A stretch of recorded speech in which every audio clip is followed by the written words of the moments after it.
সম্মানিত সুধী মণ্ডলী, আসসালামু আলাইকুম। বাঙালির মুক্তির মহানায়ক, সর্বকালের সর্বশ্রেষ্ঠ বাঙালি, স্বাধীনতার মহান স্থপতি, জাতির পিতা বঙ্গবন্ধু শেখ মুজিবুর রহমানের ৪৫তম শাহাদাত বার্ষিকী ও জাতীয় শোক দিবস উপলক্ষে জাতির পিতা বঙ্গবন্ধু শেখ মুজিবুর রহমানের জন্মশতবার্ষিকী উদযাপন জাতীয় বাস্তবায়ন কমিটির উদ্যোগে আজকের আলোচনা সভায় সকলকে শ্রদ্ধা ও শুভেচ্ছা জানাচ্ছি। আজকের এই আলোচনা সভায় গণভবন প্রান্ত থেকে আমাদের সাথে যুক্ত আছেন গণপ্রজাতন্ত্রী বাংলাদেশ সরকারের মাননীয় প্রধানমন্ত্রী শেখ হাসিনা। অনুষ্ঠানক্রমে রয়েছে কবিতা আবৃত্তি, আলোচনা সভা এবং মুক্তির মহানায়ক শীর্ষক চিত্রকর্ম ও আলোকচিত্রের ভার্চুয়াল প্রদর্শনী। মাননীয় প্রধানমন্ত্রী ও বঙ্গবন্ধু কন্যা শেখ হাসিনার উপস্থিতি আমাদের আয়োজনকে করে তুলেছে তাৎপর্যপূর্ণ। 15ই আগস্ট বাঙালি জাতির জীবনে সবচেয়ে গভীর শোকের দিন। প্রথমেই গভীর শ্রদ্ধার সঙ্গে স্মরণ করছি 1975 সালের 15ই আগস্ট ইতিহাসের বর্বরোচিত হত্যাকাণ্ডে শাহাদাত বরণকারী জাতির পিতা বঙ্গবন্ধু শেখ মুজিবুর রহমান, বঙ্গমাতা বেগম ফজিলাতুন্নেসা মুজিব সহ অন্যান্য সকল শহীদকে আমরা তাদের আত্মার মাগফিরাত কামনা করছি। অনুষ্ঠানের শুরুতেই রয়েছে শোকাবহ যন্ত্রসঙ্গীত, পরিবেশনায় বাংলাদেশ শিল্পকলা একাডেমি।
শ্রদ্ধি এবার স্বাগত বক্তব্য রাখবেন জাতির পিতা বঙ্গবন্ধু শেখ মুজিবুর রহমানের জন্মশতবার্ষিকী উদযাপন জাতীয় বাস্তবায়ন কমিটির প্রধান সমন্বয়ক মাননীয় প্রধানমন্ত্রীর সাবেক মুখ্য সচিব ডক্টর কামাল আব্দুল নাসের চৌধুরী।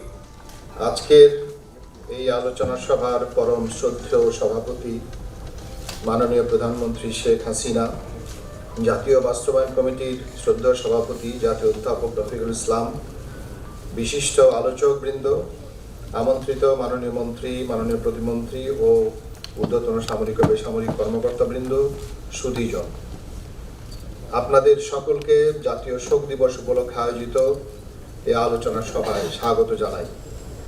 আমি বিনম্র হৃদয়ের সুগভীর শ্রদ্ধা ও ভালোবাসায় স্মরণ করি বাঙালির মুক্তি আন্দোলনের মহানায়ক জাতির পিতা বঙ্গবন্ধু শেখ মুজিবুর রহমান ও বঙ্গমাতা শেখ ফজিলাতুন্নেসা মুজিব সহ 15 আগস্টের সকল শহীদকে। আগস্ট বাঙালি জীবনের শোকের মাস।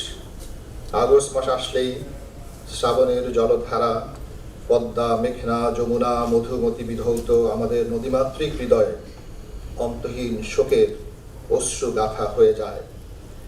এই অশ্রুগাথা আমাদের বেদনার মহাকাব্য, বাঙালির ইতিহাসের সবচেয়ে বিয়োগান্তক ঘটনার শোকার্ত পঙ্ক্তিমালা, যা আমরা হৃদয়ে বহন করে চলেছি। সুধীবৃন্দ, আমরা বিশেষ কৃতজ্ঞতা জানাই মাননীয় প্রধানমন্ত্রী বঙ্গবন্ধু কন্যা শেখ হাসিনার প্রতি। মুজিব বর্ষের সকল আয়োজনে তার সদয় নির্দেশনা আমাদের প্রতিনিয়ত সমৃদ্ধ করে চলেছে।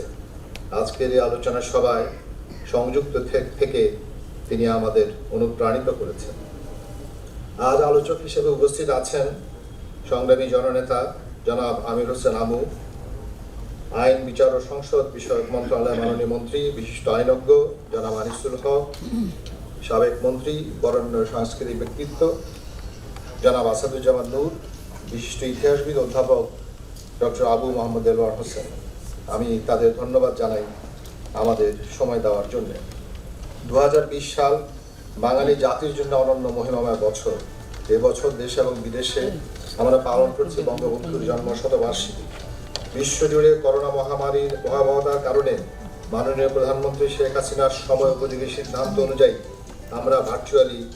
আমরা আমাদের কর্মপরিকল্পনা পুনর্বিন্যাস করেছি। অনেক কর্মসূচি আমরা ভার্চুয়ালি পালন করছি। আজকের আয়োজন তারই অংশ। আমাদের আজকের অনুষ্ঠান বাংলাদেশ টেলিভিশন সহ বিভিন্ন টিভি সম্প্রচার মাধ্যম এবং সামাজিক যোগাযোগ মাধ্যমে প্রচারিত হচ্ছে। সুধীবৃন্দ, বঙ্গবন্ধুর অবিস্মরণীয় নেতৃত্বে আমরা যে রক্তাক্ত মানচিত্র পেয়েছিলাম 1975-এর 15 আগস্টে নির্মম হত্যাকাণ্ডের পর, সে মানচিত্র বন্দী হয়ে যায় শত্রুর হাতে। বঙ্গবন্ধুকে হত্যার পর ঘাতক ও ষড়যন্ত্রকারীরা তার আদর্শকে হত্যা করতে চেয়েছিল। 71-এ পরাজিত শক্তি চেয়েছিল প্রতিশোধ নিতে, ইতিহাসের চাকাকে পেছনের দিকে ঘুরিয়ে দিতে। সেই শ্বাসরুদ্ধকর পরিস্থিতি ও প্রতিকূল সময়ে 1981 সালের 17 মে অশ্রু, প্রার্থনা ও বিচারের আকুতি নিয়ে দেশে ফিরে আসেন বঙ্গবন্ধু কন্যা শেখ হাসিনা। এক শোক বিহ্বল, কণ্টকময়, স্বৈরতান্ত্রিক ও রক্ত পিপাসু পথে সেদিন তিনি যাত্রা শুরু করেছিলেন। সুদীর্ঘ 21 বছর আন্দোলন সংগ্রামের মাধ্যমে তার নেতৃত্বে মুক্তিযুদ্ধের আদর্শ পুনঃপ্রতিষ্ঠিত হয়েছে। বঙ্গবন্ধুর আরাধ্য সোনার বাংলা আজ তার কন্যার নেতৃত্বে জগৎ সভায় উন্নয়ন অগ্রযাত্রার অনুসরণযোগ্য প্রতীক। কিন্তু ষড়যন্ত্র আজও থামেনি। জেলখানায় জাতীয় চার নেতাকে হত্যা করা হয়েছে। শেখ হাসিনাকে হত্যা করার চেষ্টা হয়েছে 19 বার। 2004 সালের 21 আগস্টের ভয়াবহ গ্র্যান্ড হামলা জাতির ইতিহাসে আরেকটি দুঃস্বপ্নের স্মৃতি। তাই শোক দিবস আমাদের জন্য শুধু শোকের অনুভব নিয়ে আসে না, আগামী দিনে সতর্কতার বার্তাও নিয়ে আসে। বঙ্গবন্ধু আমাদের চেতনার বাতিঘর। বাংলার আকাশে চিরকাল তিনি ধ্রুবতারার মতো সমুজ্জ্বল থাকবেন। বঙ্গবন্ধুর প্রতি এবং 15 আগস্টের শহীদদের প্রতি কৃতজ্ঞতা এবং গভীর শ্রদ্ধা জানিয়ে আমি শেষ করছি আমার টুঙ্গিপাড়া গ্রাম থেকে কবিতার কয়েকটি পংক্তি উচ্চারণ করে। যেখানে ঘুমিয়ে আছো শুয়ে থাকো বাঙালির মহান জনক, তোমার সৌরভে দাও দাও শুধু প্রিয় কণ্ঠ, সূর্য আর অমিত সাহস। টুঙ্গিপাড়া গ্রাম থেকে আমাদের গ্রামগুলো তোমার সাহস নেবে নেবে ফের বিপ্লবের মহান প্রেরণা। সকলকে ধন্যবাদ। জয় বাংলা, জয় বঙ্গবন্ধু, বাংলাদেশ চিরজীবী হোক। সুধী মণ্ডলী, এবার বঙ্গবন্ধুর জীবন ও কর্মের উপর নির্মিত প্রামাণ্য চিত্র প্রদর্শন করা হবে। জাতীয় বাস্তবায়ন কমিটি নিবেদিত এই প্রামাণ্য চিত্রটি নির্মাণ করেছে বাংলাদেশ টেলিভিশন।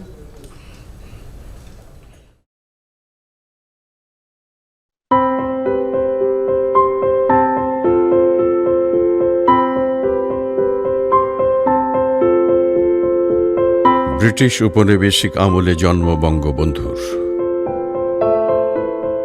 উপনিবেশিক শাসনের বিরুদ্ধে আন্দোলন করেছিলেন তিনি।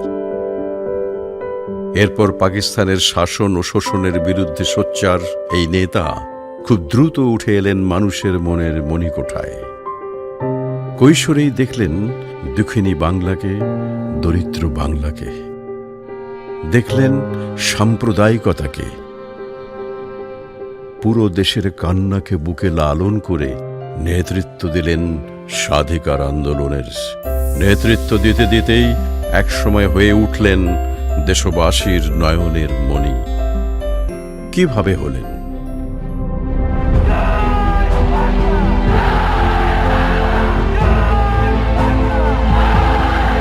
জনতা স্লোগান তুলল, এক নেতা এক দেশ, বঙ্গবন্ধুর বাংলাদেশ।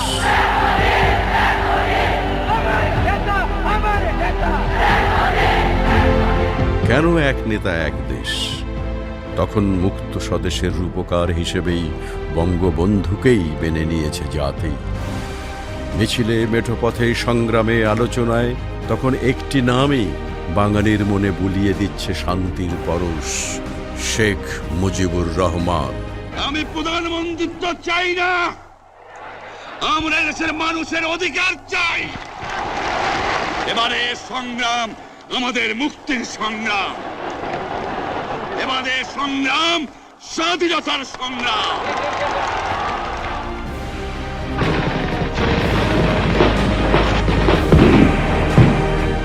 ৭১ বিজয় এলো বাংলায়। ২৬শে মার্চ ও ১৬ই ডিসেম্বর পঞ্জিকার দুটি অনন্য তারিখ।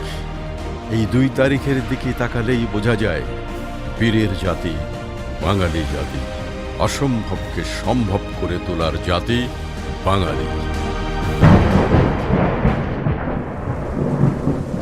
১৫ আগস্ট ১৯৭৫, বর্ষাকাল। প্রকৃতি কাঁদছে। এই দিনটি ছিল বেদনার, শোকের।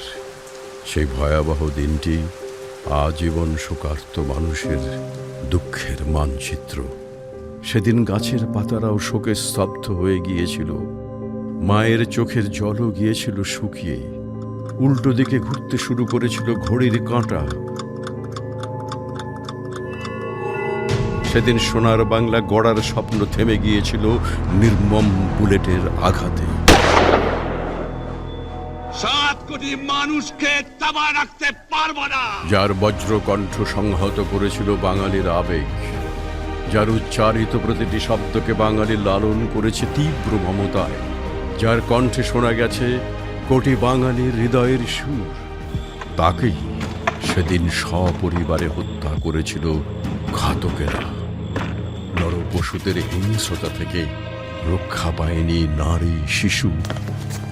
বলতে লজ্জা হয়, পাকিস্তানি হানাদারেরা মুক্তিযুদ্ধের পুরোটা সময় যাকে হত্যার চেষ্টা করেও ব্যর্থ হয়েছিল বারবার। কিন্তু হায় বাঙালির দুর্ভাগ্য, কলঙ্কিত বাংলার ইতিহাস, তাকেই হত্যা করল এদেশের কিছু ঘৃণ্য সন্তান।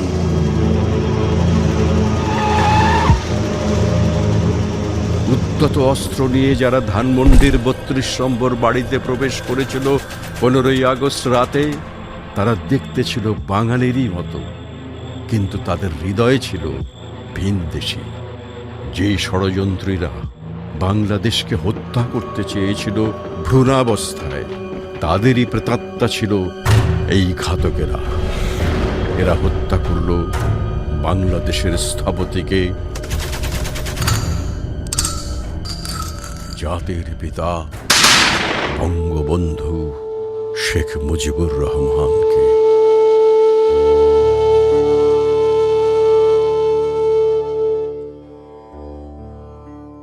এরপর বহুদিন নতমুখ নির্বাক হয়েছিল বাংলা। শকুন বাড়িয়ে রেখেছিল তার তীক্ষ্ণ নখর।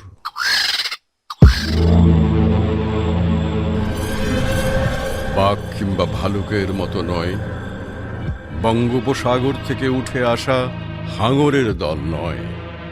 না, কোনো উপমায় তাদের গ্রেফতার করা যাবে না। তাদের পরনে ছিল ইউনিফর্ম, বুট, সৈনিকদের টুপি। বঙ্গবন্ধুর সঙ্গে তাদের কথাও হয়েছিল। তারা ব্যবহার করেছিল একেবারে খাঁটি বাঙালির মতো বাংলা ভাষা। অস্বীকার করার উপায় নেই, ওরা মানুষের মতো দেখতে, এবং ওরা মানুষই, ওরা বাংলার মানুষ। এর চেয়ে ভয়াবহ কোনো কথা আমি আর শুনব না কোনোদিন।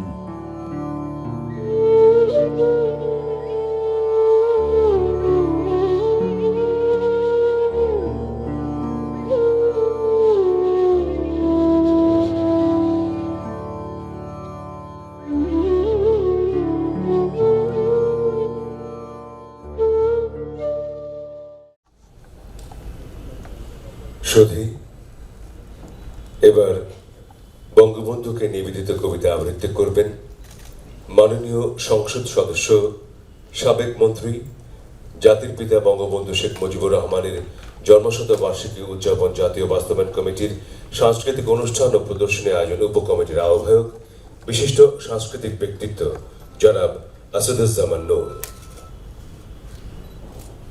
আমি শুরুতেই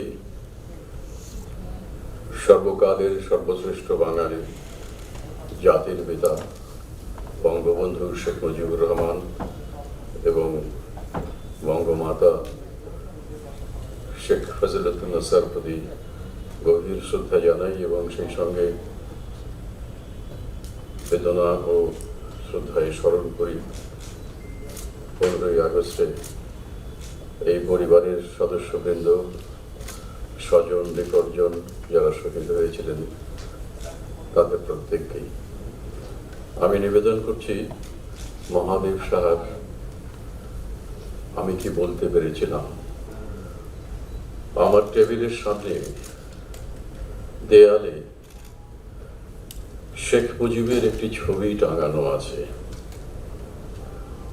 কোনো তেল রং কিংবা বিখ্যাত স্কেচ জাতীয় কিছু নয়। এই সাধারণ ছবিখানা 17ই মার্চ এবছর শেখ মুজিবের জন্মদিনে একজন মুজিব প্রেমিক আমাকে উপহার দিয়েছিল। কিন্তু কে জানতো এই ছবিখানি হঠাৎ দেয়াল বেপে একগুচ্ছ পত্র পুষ্পের মতো আমাদের ঘরময় প্রস্ফুটিত হয়ে উঠবে সেদিন রাত্রিবেলা। আমি তখন টেবিলের সামনে বসেছিলাম, আমার স্ত্রী ও সন্তান পাশেই নিদ্রামগ্ন। সহসা দেখি আমার ছোট্ট ঘরখানির দীর্ঘ দেয়াল জুড়ে দাঁড়িয়ে আছেন শেখ মুজিব। গায়ে বাংলাদেশের মাটির ছোপ লাগানো পাঞ্জাবি, হাতে সেই অভ্যস্ত পুরনো পাইপ, চোখে বাংলার জন্য সজল ব্যাকুলতা। এমনকি আকাশকেও আমি কখনো এমন গভীর ও জল ভারানো তো দেখিনি। তার পায়ের কাছে বয়ে যাচ্ছে বিশাল বঙ্গোপসাগর, আর তার আলো ধলো চুলগুলির দিকে তাকিয়ে আমার মনে হচ্ছিল এই তো বাংলার ঝোড়ো হাওয়ায় কাঁপা দামাল নিসর্গ, চিরকাল তার চুলগুলির মতোই অনিশ্চিত কম্পিত এই বাংলার ভবিষ্যৎ। তিনি তখনও নীরবে তাকিয়ে আছেন, চোখ দুটি স্থির অবিচল। জানি না কি বলতে চান তিনি। হঠাৎ সারা দেয়াল ও ঘর একবার কেঁপে উঠতেই দেখি আমাদের সংকীর্ণ ঘরের ছাদ ভেদ করে তার একখানি হাত আকাশের দিকে উঠে যাচ্ছে, যেমন তাকে একবার দেখেছিলাম 69-এর গণ আন্দোলনে তিনি তখন সদ্য ষড়যন্ত্র মামলা থেকে বেরিয়ে এসেছেন, কিংবা 70-এর পল্টনে আরো একবার 71-এর 7ই মার্চের বিশাল জনসভায়। দেখলাম তিনি ক্রমে উষ্ণ, অধীর ও উত্তেজিত হয়ে উঠছেন। এক সময় তার ঠোঁট দুটি ঈষৎ কেঁপে উঠল। বুঝলাম এক্ষুনি হয়তো গর্জন করে উঠবে বাংলার আকাশ। আমি ভয়ে, লজ্জায় এবং সংকোচে নিঃশব্দে মাথা নিচু করে দাঁড়ালাম। আমার মনে হলো আমি যেন মুখে হাত দিয়ে অবনত হয়ে আছি বাংলাদেশের চিরন্তন প্রকৃতির কাছে, একটি টলমল শাপলাও দিঘির কাছে, শ্রাবণের ভরা নদী কিংবা অফুরন্ত রবীন্দ্রসঙ্গীতের কাছে। কিন্তু তার মুখ থেকে কোনো অভিযোগ নিঃসরিত হলো না। তবু আমি সেই নীরবতার ভাষা বুঝতে চেষ্টা করলাম। তখন কি তিনি বলতে চেয়েছিলেন? কি ছিল তার ব্যাকুল প্রশ্ন? ব্যথিত দুটি চোখে কি জানার আগ্রহ তখন ফুটে উঠেছিল? সে তো আর কিছুই নয়, এই বাংলাদেশের ব্যগ্র কুশল জিজ্ঞাসা, কেমন আছে 8 কোটি বাঙালি আর এই বাংলাদেশ? কি বলবো আমি? মাথা নিচু করে ক্রমে মাটির সাথে মিশে যাচ্ছিলাম। তবু তাকে বলতে পারিনি, বাংলার প্রিয় শেখ মুজিব, তোমার রক্ত নিয়েও বাংলায় চালের দাম কমেনি, তোমার বুকে গুলি চালিয়েও কাপড় সস্তা হয়নি এখানে, দুধের শিশু এখনো না খেয়ে মরছে, কেউ থামাতে পারি না। বলতে পারিনি, তাহলে রাসেলের মাথার খুলি মেশিন গানের গুলিতে উড়ে গেল কেন? তোমাকে কিভাবে বলবো? তোমার নিষ্ঠুর মৃত্যুর সঙ্গে সঙ্গে প্রথমে জয় বাংলা, তারপরে একে একে ধর্মনিরপেক্ষতা, 21শে ফেব্রুয়ারি ও বাংলা ভাষাকে হত্যা করতে উদ্যত হলো তারা। এমনকি একটি বাঙালি ফুল ও একটি বাঙালি পাখিও রক্ষা পেল না। এর বেশি আর কিছুই তুমি জানতে চাওনি, বাংলার প্রিয় সন্তান শেখ মুজিব। কিন্তু আমি তো জানি, 15ই আগস্টের সেই ভোরবেলা প্রথমে এই বাংলার কাক, শালিক ও খঞ্জনাই আকাশে উড়েছিল। তার আগে বিমান বাহিনীর একটি বিমানও ওড়েনি। তোমার সপক্ষে একটি গুলিও বের হয়নি কোনো কামান থেকে, বরং পদ্মা, মেঘনা সহ সেদিন বাংলার প্রকৃতি একযোগে কররোল করে উঠেছিল। আমি তো জানি, তোমাকে একগুচ্ছ গোলাপ ও স্বর্ণ চাপা দিয়েই কি অনায়াসে হত্যা করতে পারত।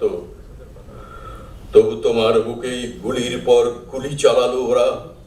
তুমি কি তাই টলতে টলতে টলতে টলতে বাংলার ভবিষ্যৎকে বুকে জড়িয়ে সিঁড়ির উপর পড়ে গিয়েছিলে?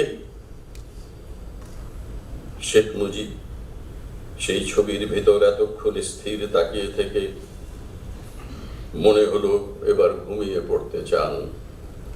আর কিছুই জানতে চান না তিনি। তবু শেষবার ঘুমিয়ে পড়ার আগে তাকে আমার বলতে ইচ্ছে করছিল, সারা বাংলায় তোমার সমান উচ্চতার আর কোনো লোক দেখিনি আমি।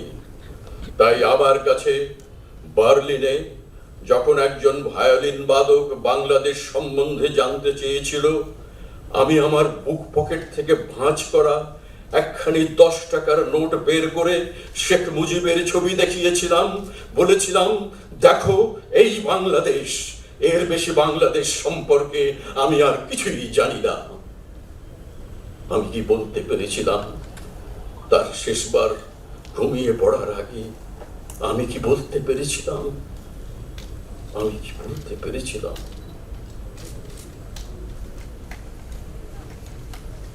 সুধী, এবার মূল আলোচনা পর্ব শুরু হচ্ছে। প্রথমে এই আলোচনায় অংশ নেবেন ঢাকা বিশ্ববিদ্যালয়ের ইতিহাস বিভাগের অধ্যাপক, বিশিষ্ট প্রাবন্ধিক ডক্টর আবু মোহাম্মদ দেলোয়ার হোসেন।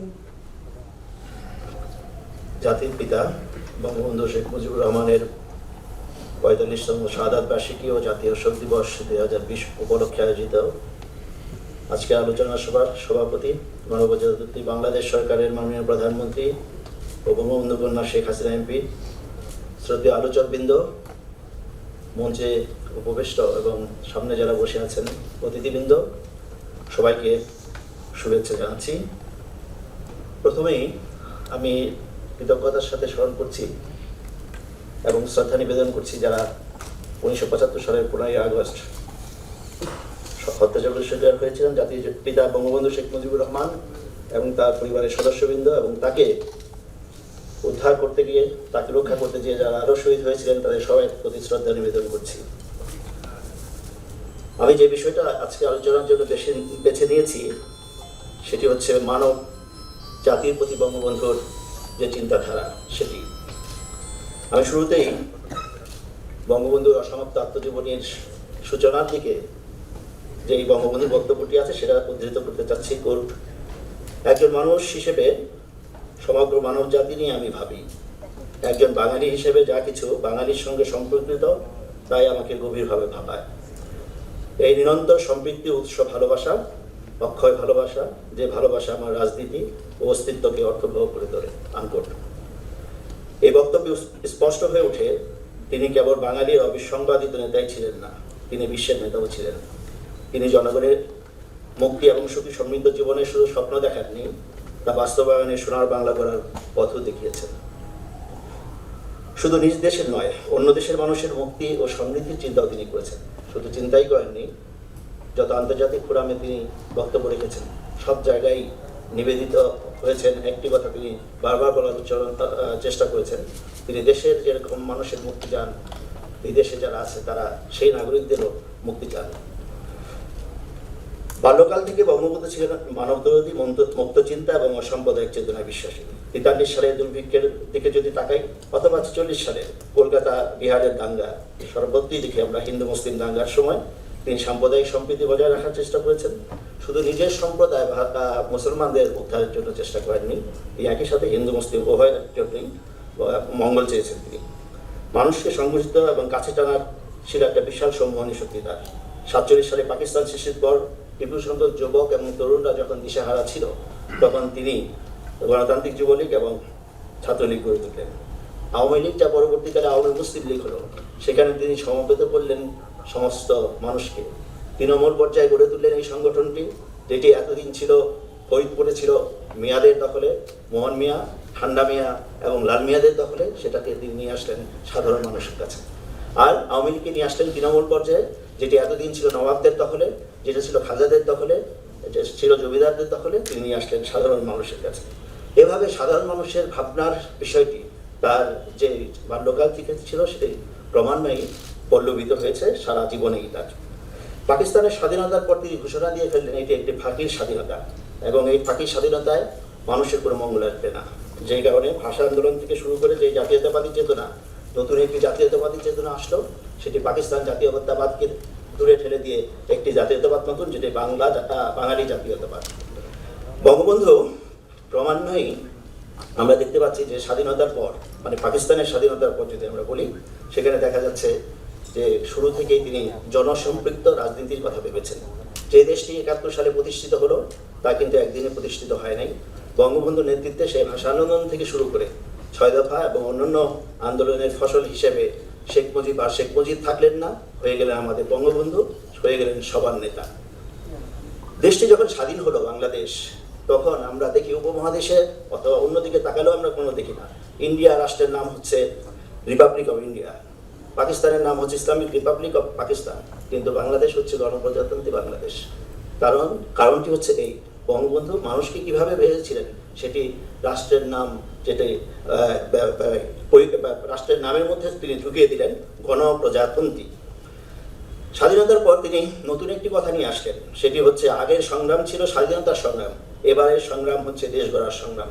এতে অংশ নিতে হবে সবাইকেই, এবং তিনি স্পষ্টভাবে বলে দিলেন 26শে মার্চ 1972 সালের বক্তৃতায়, গুটি কয়েক সুবিধাবাদী নয়, 7.5 কোটি মানুষ হবেন দেশের সকল কিছুর সুবিধাভোগী। সংবিধানে জনগণকে সবার চেয়ে ঊর্ধ্বে স্থান দিয়ে বললেন, প্রজাতন্ত্রের সকল ক্ষমতার মালিক হবে জনগণ। তারপর ক্রমান্বয়ে আমরা দেখি 4 মূলনীতি। জাতীয়করণ করলেন শিল্প প্রতিষ্ঠান, বলে দিলেন এখন থেকে এইগুলির মালিক হবে 7.5 কোটি মানুষ, কোনো ব্যক্তি বিশেষ নয়, অথবা 22 পরিবারও নয়। প্রথম পঞ্চবার্ষিকী পরিকল্পনা, কিংবা আমরা যদি দেখি আস্তে আস্তে যে আত্মনির্ভরশীলতার যেই তার প্রকল্পগুলো, সেগুলোতে দেখতে পাই বঙ্গবন্ধু বারবার বহু বক্তৃতায় বলেছেন ভিক্ষুক জাতির কোনো ইজ্জত নেই, আমি ভিক্ষুক জাতির পিতা হতে চাই না। এর মাধ্যমে তিনি করলেন স্বনির্ভর বাংলাদেশ গড়ার আরেকটি নতুন মাত্রা নিয়ে আসলেন। জনগণকে সবকিছুতে সম্পৃক্ত করতে চেয়েছিলেন তিনি। তার বহু বক্তৃতা, অন্তত 500 বক্তৃতা পাওয়া যায়, তার 3টি আত্মজীবনী, তার 3টি লিখিত গ্রন্থ, অসমাপ্ত আত্মজীবনী। সব জায়গায় আমরা যদি দেখি সেখানে দেখবো জনগণের সম্পৃক্ততা কিভাবে এসছে। আমি অস্ত্র দিয়ে দেশ শাসন করতে চাই না, জনগণের সাহায্য ও সহানুভূতি নিয়ে দেশ শাসন করতে চাই। আবার তিনি কিন্তু শুধু নিজের দল নিয়েই দেশ শাসন করতে চান না, তিনি বলেন আমি সবার নেতা, আমি সবাইকে নিয়ে দেশ শাসন করতে চাই। আরেকটি উদ্ধৃতি যদি দিই তাহলে দেখা যাবে আমার কাছে দলমত নাই, মানুষ আমার কাছে শুধুই মানুষ। এটা তো গেল অভ্যন্তরীণ ক্ষেত্রে। আমাদের সময় যেহেতু কম, আমরা সংক্ষিপ্ত করে নিয়ে আসছি আমার বক্তব্য। বাইরের দিকে যদি তাকাই তাহলে দেখা যাবে সংবিধানে সংযুক্ত করলেন তিনি শক্তি প্রয়োগ পরিহার করতে হবে, নিরস্ত্রীকরণ, সাম্রাজ্যবাদ ও ঔপনিবেশিকবাদ, বর্ণবাদের বিরুদ্ধে নিপীড়িত জনগণের পাশে থাকবে বাংলাদেশ। জাতিসংঘের সাধারণ পরিষদে 1974 সালে তিনি যে বক্তৃতা দিলেন সেখানে তিনি মানব জাতির অস্তিত্ব রক্ষা, বিশ্বের ক্ষুধা দারিদ্র বেকারত্ব দূর করার জন্য অস্ত্র কারখানা বন্ধ করে সেই অর্থ মানব কল্যাণে ব্যয়ের কথা বললেন। তিনি বললেন যে যদি যেই অর্থ ব্যয় করা হয় অস্ত্র খাতে তার 10 ভাগের 1 ভাগও যদি মানব কল্যাণে ব্যয় করা হয় তাহলে দারিদ্রতা চিরতরে দূর হয়ে যাবে। শান্তিবাদীর কারণে তিনি সারা বিশ্বে একজন শান্তিবাদী নেতা হিসেবে পরিচিত হলেন। শান্তিতে আমরা জানি দলীয় পুরস্কারও পেয়েছিলেন তিনি। বঙ্গবন্ধু শুধু একটি দেশ এবং জাতির প্রতিষ্ঠাতাই ছিলেন না, তিনি একটি আদর্শ ছিলেন। বাংলাদেশের জাতির প্রথম এবং অর্জন তা বঙ্গবন্ধুর হাত ধরে হয়েছে। তার নির্দেশিত পথে বাংলাদেশ এগিয়ে যাচ্ছে সমস্ত দুর্যোগ, সমস্ত চ্যালেঞ্জ মোকাবেলা করে। তিনি শুধু বাঙালির জাতির নেতা ছিলেন না, সারা বিশ্বের মুক্তির মুখপাত্র এবং পরম শহীদ বঙ্গবন্ধু ছিলেন। তাকে হত্যাকাণ্ডের মাধ্যমে ঘাতকরা আশা করেছিল যে তার আদর্শকে ধূলিসাৎ করে দিবে, তার আদর্শকে পৃথিবীর বুক থেকে মুছে দিবে। কিছুক্ষণ আগেও যারা বক্তারা বক্তব্য রেখেছিলেন তারাও বলেছেন সে আদর্শ বাস্তবায়ন হয়েছে, সেই আদর্শ তাদের সে উদ্দেশ্য সফল হয়নি। বঙ্গবন্ধুর আদর্শ চিরজীবী হয়ে আছে। আমরা জানি যে যেই লোকটি 4682 দিন জাতির অধিকার প্রতিষ্ঠার জন্য লড়ে যান, কারাবরণ করেন, ফাঁসির আদেশে অবিচল থাকেন, মৃত্যুকে বরণ করে নিতে জানেন, সেই লোকের কোনোদিন মৃত্যু ঘটে না। সবশেষে বঙ্গবন্ধুর একটি উক্তি দিয়ে আমরা শেষ করতে চাই। নোয়াখালীতে 26শে জুন 72 সালে তিনি এই বক্তৃতা দিয়েছিলেন। সেখানে তিনি স্পষ্টভাবে বললেন, আপনারা যেভাবে আমাকে ভালোবাসেন আমিও যেন আপনাদের এই ভালোবাসা নিয়ে মরতে পারি। এর বেশি আমি আপনাদের কাছে কিছুই চাই না। আপনারা আমাকে ভালোবাসেন, আমিও আপনাদের ভালোবাসি। আমার দেবার মতো আছে একটা জান, তা বাংলার মানুষের জন্য আমি মর্গেজ করে দিয়ে গেলাম। পিতা দেনা পরিশোধের দায় নিতে হয় সন্তানকে। বঙ্গবন্ধুর স্বপ্নের সোনার বাংলা করতে হলে তার ভাষায় দরকার হচ্ছে সোনার মানুষ। তার ইচ্ছে সোনার মানুষ হয়ে আমরা যদি সোনার বাংলা করতে পারি তাহলে তার দায় পরিশোধ করতে পারবো, পিতার ঋণের দায় পরিশোধ করতে পারবো। আমি আমার বক্তব্য এখানে শেষ করছি। আপনাদের সবাইকে আমার বক্তব্য ধৈর্য ধরে শোনার জন্য ধন্যবাদ জানাচ্ছি। জয় বাংলা, জয় বঙ্গবন্ধু, বাংলাদেশ চিরজীবী হোক। সবাইকে ধন্যবাদ। এবার আলোচনায় অংশগ্রহণ করবেন গণপ্রজাতন্ত্রী বাংলাদেশ সরকারের আইন, বিচার ও সংসদ বিষয়ক মন্ত্রণালয়ের মাননীয় মন্ত্রী এবং বঙ্গবন্ধু হত্যা মামলা পরিচালনাকারী বিশিষ্ট আইনজ্ঞ অ্যাডভোকেট আনিসুল হক। জাতির পিতা বঙ্গবন্ধু শেখ মুজিবুর রহমানের ৪৫তম শাহাদত বার্ষিকী ও জাতীয় শহীদ দিবস উপলক্ষে আয়োজিত আজকের এই আলোচনা সভার সভাপতি আমার অত্যন্ত শ্রদ্ধাভাজন বঙ্গবন্ধুর সুযোগ্য কন্যা, বাংলাদেশের মাননীয় প্রধানমন্ত্রী দেশরত্ন শেখ হাসিনা, আমন্ত্রিত অতিথিবৃন্দ এবং সুধীমণ্ডল, আমার শুভেচ্ছা। প্রথমেই আমি গভীর শ্রদ্ধার সাথে স্মরণ করছি সর্বকালের সর্বশ্রেষ্ঠ বাঙালি, বাংলাদেশের মহান স্থপতি, সোনার বাংলার স্বপ্নদ্রষ্টা জাতির পিতা বঙ্গবন্ধু শেখ মুজিবুর রহমানকে। শ্রদ্ধাভরে স্মরণ করছি বঙ্গমাতা শেখ ফজিলুদ্দিনেসা মুজিব, শেখ কামাল, শেখ জামাল ও শিশু শেখ রাসুল সহ 1975 সালের 15ই অগস্টের নৃশংস হত্যাকাণ্ডে নিহত বঙ্গবন্ধু পরিবারের এবং বাকিরা সকল শাহাদাতবাসী সদস্যকে। মাননীয় প্রধানমন্ত্রী এবং উপস্থিত সুধীমণ্ডলী, বঙ্গবন্ধু জীবনের শুরু থেকেই একটি বৃহৎ পরিকল্পনা নিয়ে রাজনীতি শুরু করেন। পাকিস্তান আন্দোলনে তিনি শরিক হন ঠিকই, কিন্তু পাকিস্তানের জন্মের পরেই তিনি বুঝতে পারেন যে তিনি যে মানুষগুলোকে ভালোবাসেন, যে মানুষগুলোর দুঃখ দুর্দশা লাঘব করার স্বপ্ন দেখেন এবং যে মানুষগুলোর মুখে হাসি ফোটাতে চান, সেই মানুষগুলোর এবং তাদের বাসস্থান অর্থাৎ তৎকালীন পূর্ব বাংলা, বর্তমানে বাংলাদেশের কোনো পরিবর্তন এই স্বাধীনতা এনে দেবে না। ঠিক এর পাশাপাশি তিনি মনে করেন যে যারা পাকিস্তান আন্দোলন করেছেন তাদের ভাবনা চিন্তার পরিবর্তনের পাশাপাশি ছাত্র সমাজকে একটি সংগঠনের মাধ্যমে সংঘবদ্ধ করে তার প্রিয় বাঙালিদের, তার ভালোবাসার বাঙালিদের ভাগ্য পরিবর্তনের লড়াইয়ের জন্য তৈরি করতে হবে। তাহলেই তার স্বপ্নের সোনার বাংলা গড়া সম্ভব হবে। ঠিক সেভাবেই বঙ্গবন্ধু তার রাজনৈতিক জীবনের অবকাঠামো তৈরি করেছিলেন।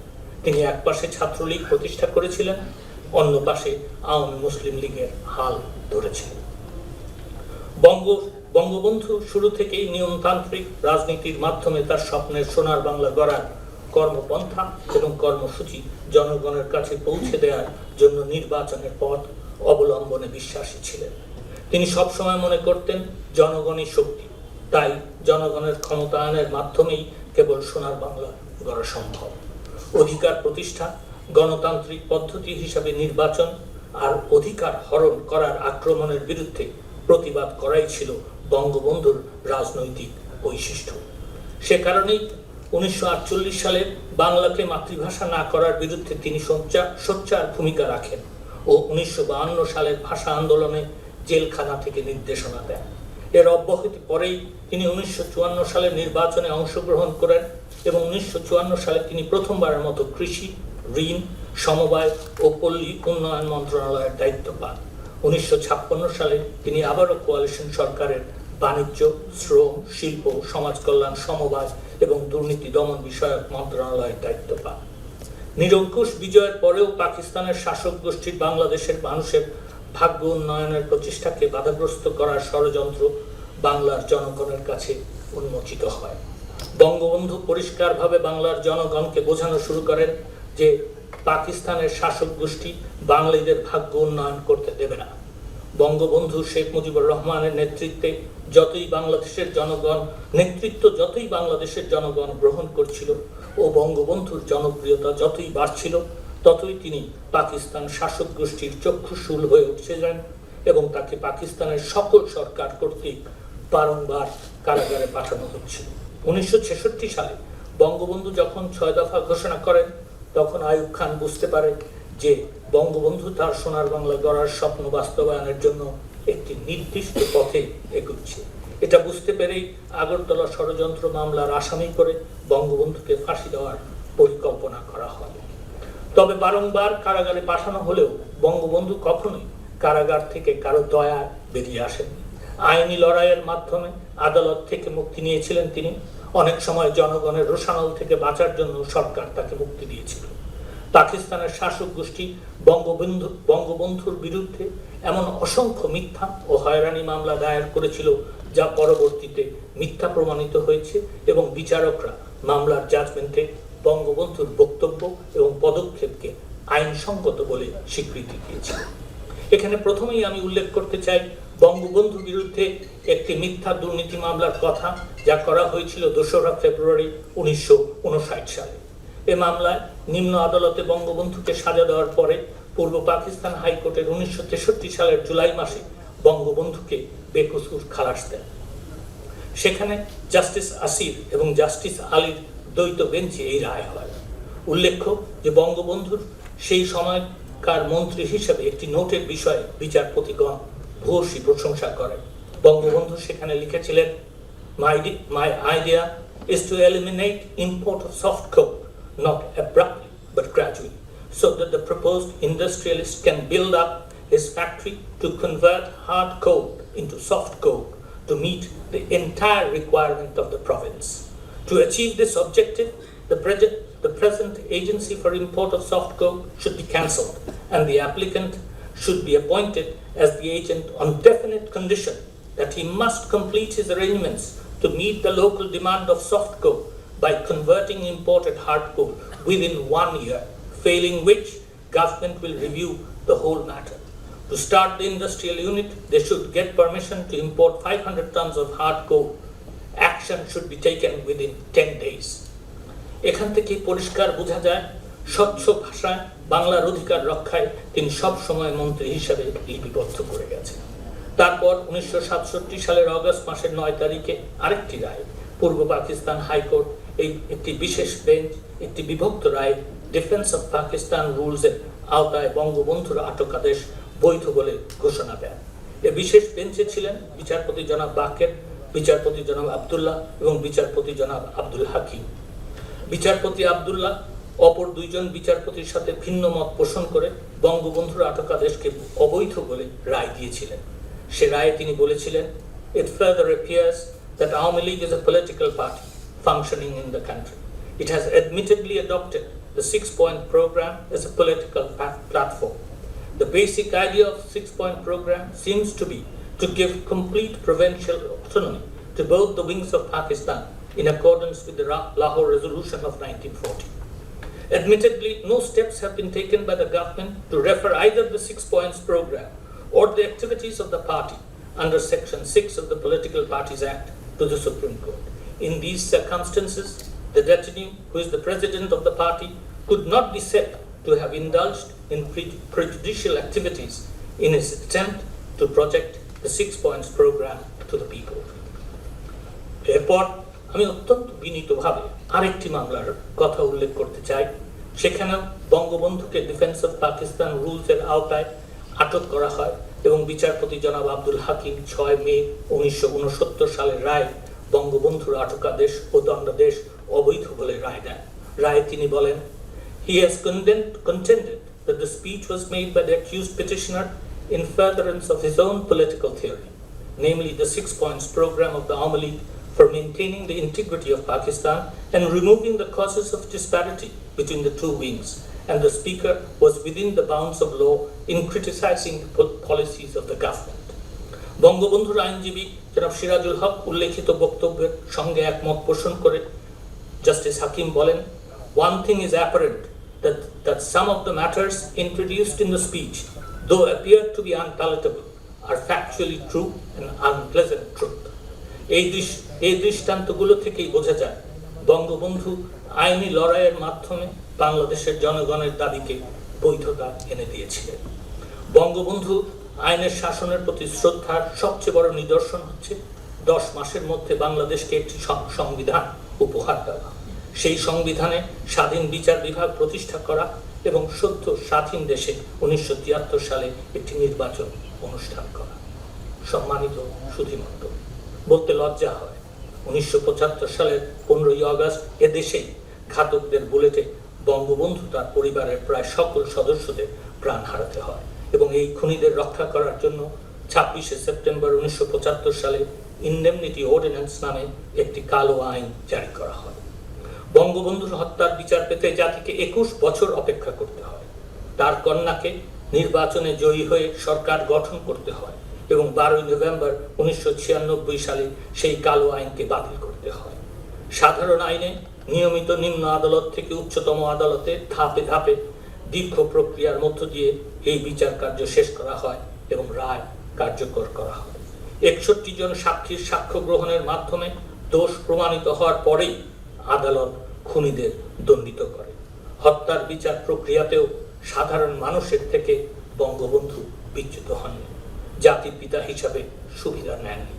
তাই এই মহামানব আজীবন বঙ্গবন্ধু, চিরকাল জাতির পিতা। জয় বাংলা, জয় বঙ্গবন্ধু, বাংলাদেশ চিরজীবী হোক। এবার বক্তব্য রাখবেন মাননীয় সংসদ সদস্য, সাবেক মন্ত্রী, বাংলাদেশ আওয়ামী লীগের উপদেষ্টা মণ্ডলীর সদস্য, 14 দলের সমন্বয়ক, খ্যাতিমান রাজনীতিবিদ জনাব আমির হোসেন আমু।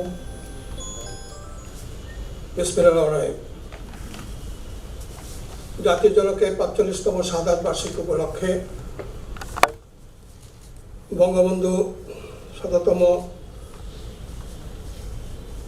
মুজিব বর্ষ পালনের কমিটি কর্তৃক আয়োজিত আজকের আলোচনা সভার মাননীয় সভাপতি, উপস্থিত বিজ্ঞ আলোচকবৃন্দ, সম্মানিত অতিথিবৃন্দ, আজকে আমাদের দুর্ভাগ্য যে নেতার নেতৃত্বে আমরা এই দেশটি অর্জন করতে সক্ষম হয়েছিলাম, সেই দেশের মাটিতে বসেই তার সেই হত্যাকাণ্ডের উপরে সাদাত বার্ষিকী নিয়ে আমাদের আলোচনা করতে হচ্ছে। যেমন দুঃখজনক তেমন লজ্জাজনক যে বাঙালি জাতির জন্য বঙ্গবন্ধু তার জীবনের যৌবনের 13.5 বছর পাকিস্তানের কারাগারে কাটিয়েছিলেন, 2 ফাঁসির মঞ্চের আসামি হয়ে বাংলার মানুষের জীবনের জয়গান গেয়েছিলেন, যিনি তার আজীবনের রাজনৈতিক সাধনার লক্ষ্য উদ্দেশ্য ছিল একটি সুখী সমৃদ্ধশালী বাঙালি জাতি পৃথিবীর বুকে প্রতিষ্ঠা লাভ করুক। তার সেই সাধনা বাস্তবায়ন করে তিনি যখন তার অভিষ্ট লক্ষ্যে পৌঁছবার জন্য অর্থনৈতিক মুক্তির লক্ষ্যে পা বাড়িয়েছিলেন, ঠিক সেই মুহূর্তেই তাকে সপরিবারে 1975-এর 15 আগস্টের কালো রাত্রে যে বেগম মুজিব সারা জীবন সে কৈশোর থেকে শুরু করে মৃত্যুদিন পর্যন্ত তার সহকর্মী হিসাবে, সহযোদ্ধা হিসাবে, অনুপ্রেরণা হিসাবে কাজ করেছিলেন, তাকে সহ শিশু রাসেল সহ সেদিন সবাইকে শাহাদাত বরণ করতে হয়। একদিকে বঙ্গবন্ধুর পরিবার, আর একদিকে তারই ভগ্নিপতি আব্দুল রব শনিবার তার মন্ত্রিসভার অন্যতম সদস্য এবং তার পরিবারবর্গ, আর একদিকে তার ভাগ্নে শেখ ফজলুল মনি এবং তার অন্তঃসত্ত্বা স্ত্রী। এই হত্যাকাণ্ডের মধ্যে একদিকে, আর একদিকে বঙ্গবন্ধু মন্ত্রিসভার শপথ গ্রহণ, সমস্ত সংস্থাগুলির আস্থা স্থাপন করে টেলিভিশনে প্রচার, অর্থাৎ সেদিন প্রমাণ করবার চেষ্টা করা হয়েছিল এই হত্যাকাণ্ড একটি পরিবার কেন্দ্রিক, এই হত্যাকাণ্ড একটি পরিবার কেন্দ্রিক হত্যাকাণ্ড হিসাবে প্রতিষ্ঠা করার চেষ্টা হয়েছিল। 2.5 মাসের মাথায় যখন ঢাকা কেন্দ্রীয় কারাগারে যে জাতীয় 4 নেতা বঙ্গবন্ধুর অবর্তমানে তার নির্দেশিত পথে মুক্তিযুদ্ধ পরিচালনা করেছিলেন, সেই শহীদ নজরুল ইসলাম, তাজউদ্দিন আহমদ, ক্যাপ্টেন মুসা আলী, এইচ.এম. কামরুজ্জামানকে হত্যা করা হলো এবং বঙ্গবন্ধুর হত্যার পর থেকে যখন সংবিধানের জাতীয় 4 মূলনীতি ছুঁড়ে ফেলে দেওয়া হলো, সংবিধানের সাম্প্রদায়িক রাজনীতি নিষিদ্ধ থাকার পর সেই অনুচ্ছেদ তুলে দিয়ে এখানে সাম্প্রদায়িকতা সৃষ্টি করা হলো, ওই সময়কার এয়ারফোর্স চিফ তোয়াবের নেতৃত্বে সরওয়ার্দী উদ্যানে সিরাত সম্মেলন করা হলো। গোলাম আজমের নাগরিকত্ব না থাকার পরও তাকে দেশে আসার সুযোগ করে দেওয়া হলো। বাংলাদেশ বেতারের নাম পরিবর্তন করে রেডিও পাকিস্তানের মতো রেডিও বাংলাদেশ করা হলো। শুধু তাই নয়, বঙ্গবন্ধুর সময় 11,500 যুদ্ধাপরাধী মানবতা বিরোধী বন্দী যাদের বিচার কার্য অনুষ্ঠিত হচ্ছিল, 450 লোকের বিচার কাজ শেষ হয়েছিল বিভিন্ন মেয়াদে, 52 জনের ফাঁসির আদেশ হয়েছিল এবং 450 ভিতরে বাকি 400 জনের বিভিন্ন মেয়াদের 14 বছর থেকে আরম্ভ করে বিভিন্ন মেয়াদের সশ্রম কারাদণ্ড ছিল। জিয়াউর রহমান ক্ষমতা এসে তাদের মুক্ত করে দিল। এই ধারাবাহিকতার মধ্যে দিয়ে প্রমাণ হলো যে বঙ্গবন্ধুর হত্যাকাণ্ড, 15 আগস্টে হত্যাকাণ্ড কোনো পারিবারিক হত্যাকাণ্ড ছিল না। এই হত্যাকাণ্ড ছিল বাংলাদেশের স্বাধীনতা সার্বভৌমত্বের বিরুদ্ধে, এই হত্যাকাণ্ড ছিল বাংলার মানুষের আশা আকাঙ্ক্ষার হত্যা, এই হত্যাকাণ্ড ছিল বাংলাদেশের মানুষের গলা হত্যা করার ষড়যন্ত্র। পাকিস্তান সৃষ্টির লগ্ন থেকেই যে ষড়যন্ত্র বঙ্গবন্ধু উপলব্ধি করেছিলেন, তিনি মর্মে উপলব্ধি করেছিলেন এই দেশ বাঙালিদের জন্য স্বাধীনতা লাভ করেনি। সে সরওয়ার্দী সাহেব 1946-এ যে পাকিস্তানের নির্বাচন ইস্যুতে, সেই নির্বাচনে যে 5টি প্রদেশ নিয়ে পাকিস্তান হলো, বাংলাদেশ, পাঞ্জাব, সিন্ধ, ন্যাশনাল ফ্রন্টিয়ার, বেলুচিস্তান, ওই অঞ্চলের 4টি প্রদেশ সেদিন পাকিস্তানের পক্ষে ভোট দেয় নাই। ওই 4টি প্রদেশে সেদিন মুসলিম লীগ সরকার গঠন হয় নাই। একমাত্র বাংলা সরওয়ার্দী নেতৃত্বে সেই দিন মুসলিম লীগ বিজয় অর্জন করে সেই দিন সরকার গঠন করেছিল। অথচ পাকিস্তান সৃষ্টির সাথে সাথে সরওয়ার্দীকে সরিয়ে দিয়ে ষড়যন্ত্রমূলকভাবে খাজা নাজিমুদ্দিনকে বসিয়ে দিয়ে তার মাধ্যমে এখানে উর্দু রাষ্ট্রভাষা প্রচার কার্য শুরু করে পাকিস্তানি তাবেদারিতা শুরু হয়েছিল। শুধু তাই নয়, বাংলাদেশ থেকে পাকিস্তানের প্রথম প্রধানমন্ত্রী নওয়াব লিয়াকত আলী খান, মুসলিম লীগের প্রেসিডেন্ট খান আব্দুল কাইয়ুম খান সহ 6 জনকে এই দেশের কোটা থেকে পাকিস্তানের গণপরিষদের সদস্য করে আমাদেরকে মাইনরিটি করা হয়েছিল। এমনিভাবে যে ষড়যন্ত্রের ধারা এবং বাংলাকে উপেক্ষা করে একমাত্র উর্দুকে রাষ্ট্রভাষা হিসেবে চাপিয়ে দেওয়া, এই যে ষড়যন্ত্রের ধারা, এটা উপলব্ধি করে বঙ্গবন্ধু যাত্রা শুরু করেছিলেন।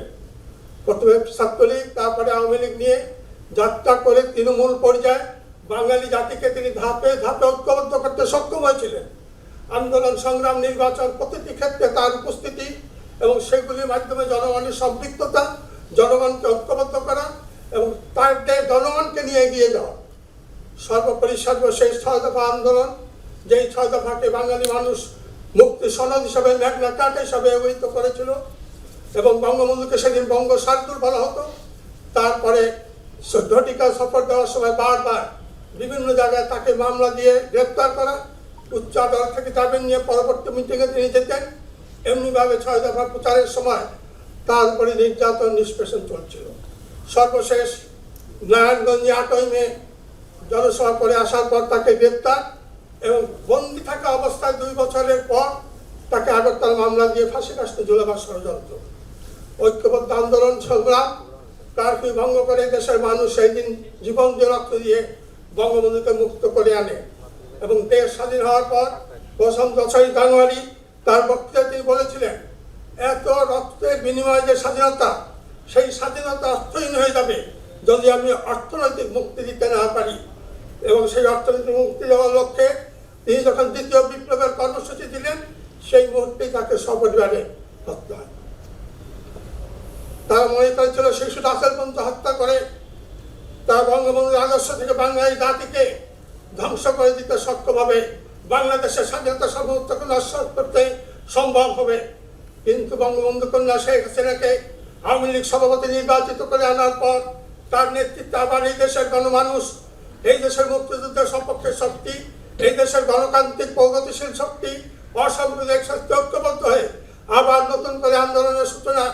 দীর্ঘ 21 বছরের আন্দোলনের পর্বে 96 সালে প্রথম ক্ষমতায় আসার পর তিনি প্রথম বঙ্গবন্ধুর হত্যা বিচার কার্য অনুষ্ঠিত করা, ইন্ডিপেন্ডেন্ট অ্যাক্ট বিল তুলে দিয়ে পরবর্তীকালে ধাপে ধাপে আজকে সেই বঙ্গবন্ধু যে চেয়েছিল অর্থনৈতিক মুক্তি, সে অর্থনৈতিক মুক্তি দিয়ে আজকে বাংলাদেশকে একটি উন্নয়নের ধারা, যিনি বঙ্গবন্ধু যারা চেয়েছিলেন পৃথিবীর বুকে বাঙালি জাতি একটি সমৃদ্ধশালী জাতি হিসেবে আত্মপ্রকাশ করুক, আজকে শেখ হাসিনার নেতৃত্বে বৈদেশিক জাতি হিসাবে পৃথিবীর বুকে বাঙালি জাতি আত্মপ্রকাশ করতে সক্ষম হয়েছে। আজকে আমরা লক্ষ্য করছি, আমরা যখন তার মন্ত্রিসভার সদস্য হিসাবে বিদেশে গিয়েছে, তখন সবাই জানতে চেয়েছে শেখ হাসিনার হাতে কি জাদুর কাঠি আছে, যার অল্প সময়ের ভিতরে তিনি এই দেশকে উন্নয়নের ধারা নিয়ে আসতে সক্ষম হয়েছে। সারা বিশ্ব আজকে বাংলাদেশ উন্নয়নের রোল মডেল হিসেবে স্বীকৃতি দিয়েছে। আজকে বাংলাদেশ শুধু নয়, মাননীয় প্রধানমন্ত্রী তার কর্মদক্ষতার মধ্যে দিয়ে একদিকে বাংলাদেশকে যখন প্রসিদ্ধ করতে সক্ষম হয়েছে, পাশাপাশি পৃথিবীর হাতে গোনা কয়েকজন রাষ্ট্রনায়কের মধ্যে তিনি অন্যতম রাষ্ট্রনায়ক হিসেবে নিজেকে প্রতিষ্ঠা করতে সক্ষম হয়েছে। এটাও বাঙালি জাতির জন্য একটি গৌরব। আজকে শেখ হাসিনা জাতীয় নেত্রী নন, যে আন্তর্জাতিক খ্যাতি সম্পন্ন একটা রাষ্ট্রনায়ক, জাতীয় আন্তর্জাতিক নেত্রী। আজকে তাই ঘাতকরাও কিন্তু বসেছিল না, তারাও শেখ হাসিনা আসার পর তার কর্মর দিকে লক্ষ্য রেখে তারা বুঝতে পেরেছিল শেখ হাসিনাও তাদের আসল উদ্দেশ্য নস্যাৎ করে দিবে। তাই প্রথম থেকে তার প্রাণনাশ করবার চেষ্টা, 19 বার প্রাণনাশ করবার চেষ্টা করা হয়েছে এবং ধাপে ধাপে প্রত্যেকটি বাড়ি মহানবুল আলমী তাকে বাঁচিয়ে রেখেছেন। মাত্র 2 দিন আগে 21 আগস্ট পালিত হয়েছে সারা দেশে, সারা বিশ্বে বাঙালিরাও 21 আগস্ট পালন করেছে 15 আগস্টের পাশাপাশি। 21 আগস্ট ছিল একটি জঘন্যতম ঘটনা। এমনি ধরনের নৃশংস হত্যাকাণ্ড কোন দেশে, কোন রাজনৈতিক দল, কোন সরকারি দল, কোন বিরোধী দলের উপরে করতে পারে বলে পৃথিবীর ইতিহাসে নেই, যেটা সেই দিন সংগঠিত হয়েছিল খালেদা জিয়া সরকারের সহযোগিতার পৃষ্ঠপোষকতায় ও সরাসরি পৃষ্ঠপোষকতায়। সেদিন আমাদের মুক্তাঙ্গনে ছিল আমাদের জনসভা, প্রতিবাদ সভা।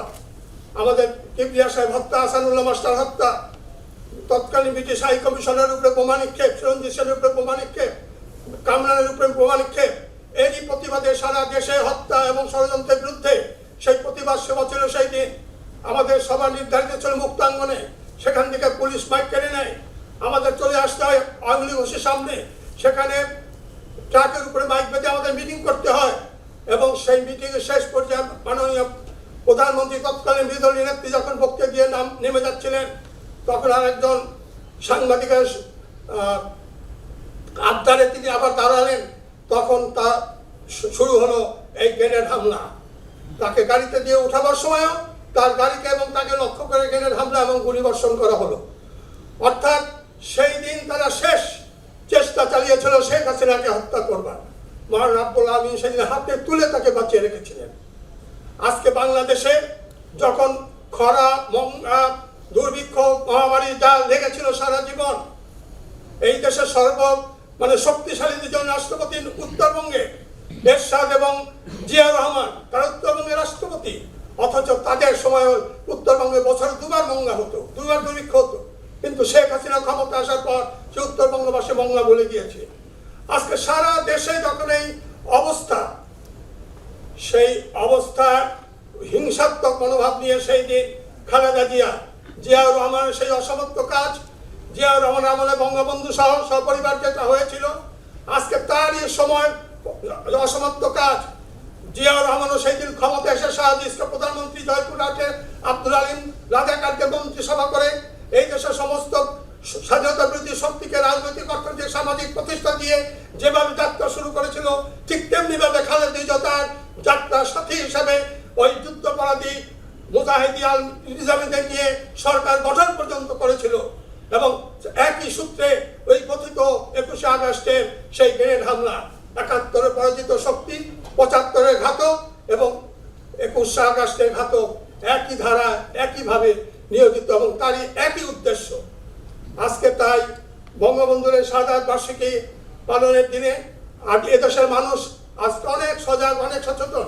তারা আজকে উপলব্ধি করতে সক্ষম হয়েছে বঙ্গবন্ধু হত্যার পরে 21 বছর একতরফা ভাবে অপপ্রচার করে যেভাবে মানুষকে বিভ্রান্ত করা হয়েছিল, আজকে মানুষ এই দেশের সঠিক ইতিহাস জানতে পেরেছে, সঠিক ইতিহাস বুঝতে পেরেছে। তাই আজকে শেখ হাসিনার নেতৃত্বে প্রতিদিন নতুন নতুন করে মানুষ কাতারবন্দী হচ্ছে। এবং আজকে আমরা মনে করি শেখ হাসিনা এই দেশের সবচেয়ে জনপ্রিয় নেত্রী এবং সেইটাই হচ্ছে তার প্রাণনাশের চেষ্টার একটি মাত্র কারণ, যে তাকে না মারতে পারলে, যেমন বঙ্গবন্ধু না মারতে পারলে সেদিন তারা মনে করতো বাংলাদেশে শেষ করা যাবে না, ঠিক তেমনি আজকে তারা মনে করে শেখ হাসিনাকে মারতে না পারলে বাংলাদেশের এই অগ্রগতিকে থামানো যাবে না, বাংলার ভাগ্যের পরিবর্তন থামানো যাবে না। তাই তারা এই অপচেষ্টা। আজকে এই দিনে আমাদের প্রত্যেকটি মানুষের শপথ নিতে হবে শেখ হাসিনার নেতৃত্বকে সঠিকভাবে শক্তিশালীকতা, তার নেতৃত্বে এগিয়ে যাওয়া এবং বঙ্গবন্ধুর আদর্শ বাস্তবায়নের লক্ষ্যে তিনি যেভাবে এগিয়ে যাচ্ছেন সেদিকে সহযোগিতা করা। সবাইকে ধন্যবাদ। জয় বাংলা, জয় বঙ্গবন্ধু। শুধু এখন ধন্যবাদ জ্ঞাপন করবেন জাতির পিতা বঙ্গবন্ধু শেখ মুজিবুর রহমানের জন্মশতবার্ষিকী উদযাপন জাতীয় বাস্তবায়ন কমিটির সভাপতি জাতীয় অধ্যাপক রফিকুল ইসলাম। মাননীয় শেখ হাসিনা আজকের এই ঐতিহাসিক স্মরণ সভায় যারা আলোচনায় অংশগ্রহণ করলেন এবং উপস্থিত সুধীবৃন্দ, আমরা যদি বিশ্বের ইতিহাস পর্যালোচনা করি তাহলে ক্ষমতার দ্বন্দ্বে হত্যাকাণ্ডের নজির অনেক দেখতে পাব। এমনকি ক্ষমতার দ্বন্দ্ব ছাড়া আদর্শের দ্বন্দ্বেও মানুষকে মারা হয়েছে আমরা দেখেছি। আমরা আমাদের জীবদ্দশায় প্রেসিডেন্ট কেনেডির হত্যাকাণ্ড দেখেছি, মহাত্মা গান্ধীর হত্যাকাণ্ড দেখেছি, কিন্তু জাতি রাষ্ট্র বাংলাদেশের স্রষ্টা বঙ্গবন্ধু শেখ মুজিবুর রহমানকে সপরিবারে হত্যাকাণ্ড, এটা কোনো ক্ষমতার জন্য নয়। এর পেছনে কাজ করেছে প্রতিহিংসা, এর পেছনে কাজ করেছে বাংলাদেশকে নস্যাৎ করার প্রচেষ্টা। পাকিস্তান কখনো তার যে পরাজয় 1971 সালে সেটা মেনে নিতে পারেনি। পাকিস্তান কখনো যে তার 93,000 সৈন্য এখানে আত্মসমর্পণ করতে বাধ্য হয়েছিল তা মেনে নিতে পারেনি।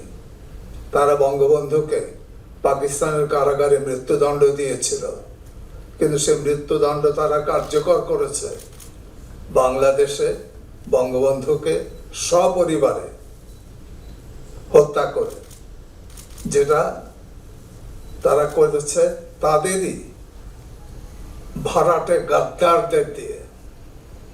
কেন বলছি?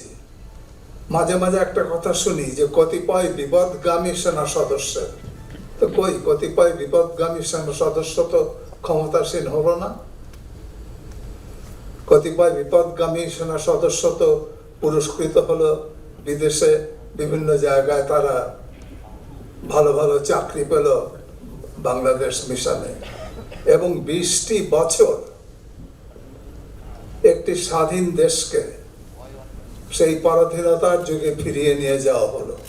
পরবর্তীকালে আবার 5 বছরের জন্য একই বিষয়ের পুনরাবৃত্তি হলো। তো ওই যে ইতিহাসের যে কালো দিন 15ই আগস্ট, এটা সে কারণেই অন্য কালো দিনগুলো হচ্ছে আলাদা, যে এটা শুধু ক্ষমতার দ্বন্দ্ব নয়, এটা জাতি রাষ্ট্র বাংলাদেশের অভ্যুত্থানের পেছনে যে নেতা কাজ করেছিলেন, নেতৃত্ব দিয়েছিলেন, তাকে, তার দলকে এবং সে দেশের মানুষকে হত্যা করার জন্য, এবং সেটা তারা করেছে, তারা বছরের পর বছর করেছে। এবং দৈবক্রমে বেঁচে যাওয়া শেখ হাসিনা, তার উপরে তারা 21 বার চেষ্টা করেছে তাকে হত্যা করবার জন্য। তার অর্থ কি? যে তারা এখনো সক্রিয়। আমরা যদি নিশ্চেষ্ট হই, আমরা যদি এই শত্রুদের চিহ্নিত করতে না পারি, আমরা যদি এই শত্রুদের শাস্তি দিতে না পারি, তাহলে কিন্তু আমাদের ভবিষ্যৎ অন্ধকার। বাংলাদেশ এগিয়ে চলছে, এটা ঠিক।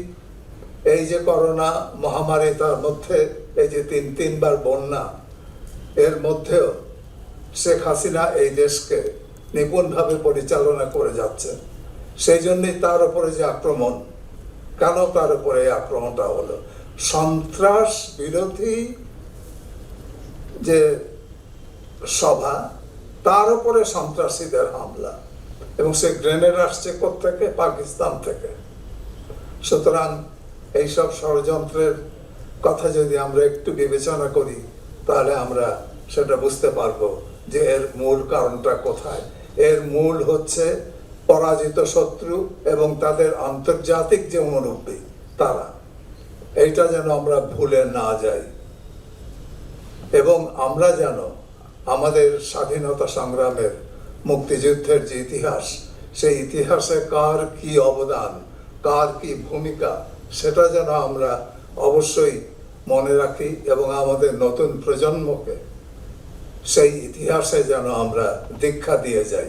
তাহলেই বাংলাদেশের ভবিষ্যৎ উজ্জ্বল হবে। অন্যথা আমরা কিন্তু বাংলাদেশকে আমাদের সেই কাঙ্ক্ষিত বাংলাদেশ হিসেবে আমরা রাখতে পারবো না। এই সতর্কবাণী উচ্চারণ করে সবাইকে মাননীয় প্রধানমন্ত্রী শেখ হাসিনা এবং আজকের আলোচনায় অংশগ্রহণকারী বিশিষ্ট জনেরা এবং আপনাদের সবাইকে ধন্যবাদ জানিয়ে আমার বক্তব্য শেষ করছি। ধন্যবাদ।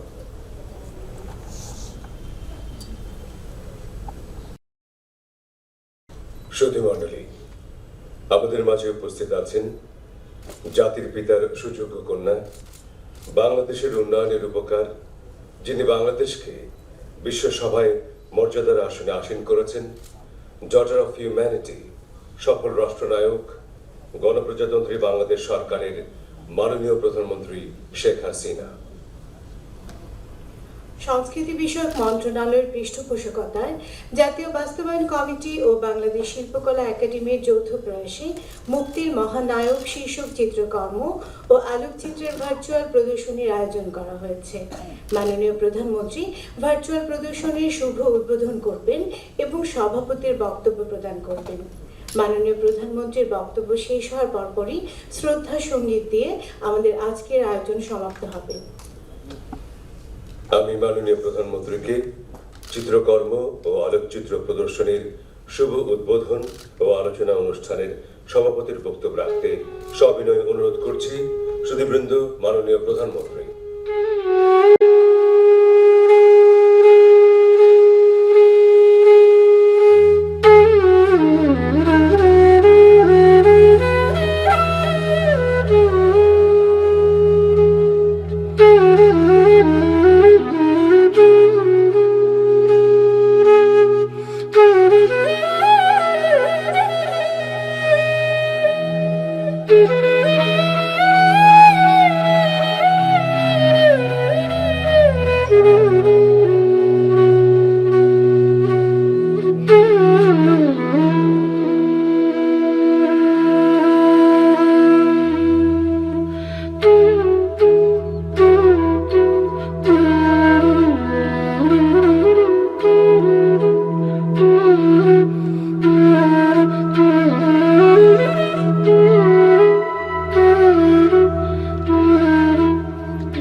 बिस्मिल्लाहिर्रहमानिर्रहीम। 15 আগস্ট জাতীয় শোক দিবস উপলক্ষে জাতির পিতা বঙ্গবন্ধু শেখ মুজিবুর রহমানের জন্মশতবার্ষিকী উদযাপন জাতীয় বাস্তবায়ন কমিটি কর্তৃক আয়োজিত এই আলোচনা সভায় যারা উপস্থিত রয়েছেন সকলকে আমি আন্তরিক ধন্যবাদ জানাই, স্বাগত জানাই এবং বিশেষ করে আমার শিক্ষক, এই কমিটির সভাপতি জনাব অধ্যাপক রফিকুল ইসলাম সাহেব সহ যারা আলোচনা করেছেন সবাইকে আমার আন্তরিক ধন্যবাদ। 45 বছর পার হয়ে গেছে, এটা ভাবতে আমাদের অবাক লাগে।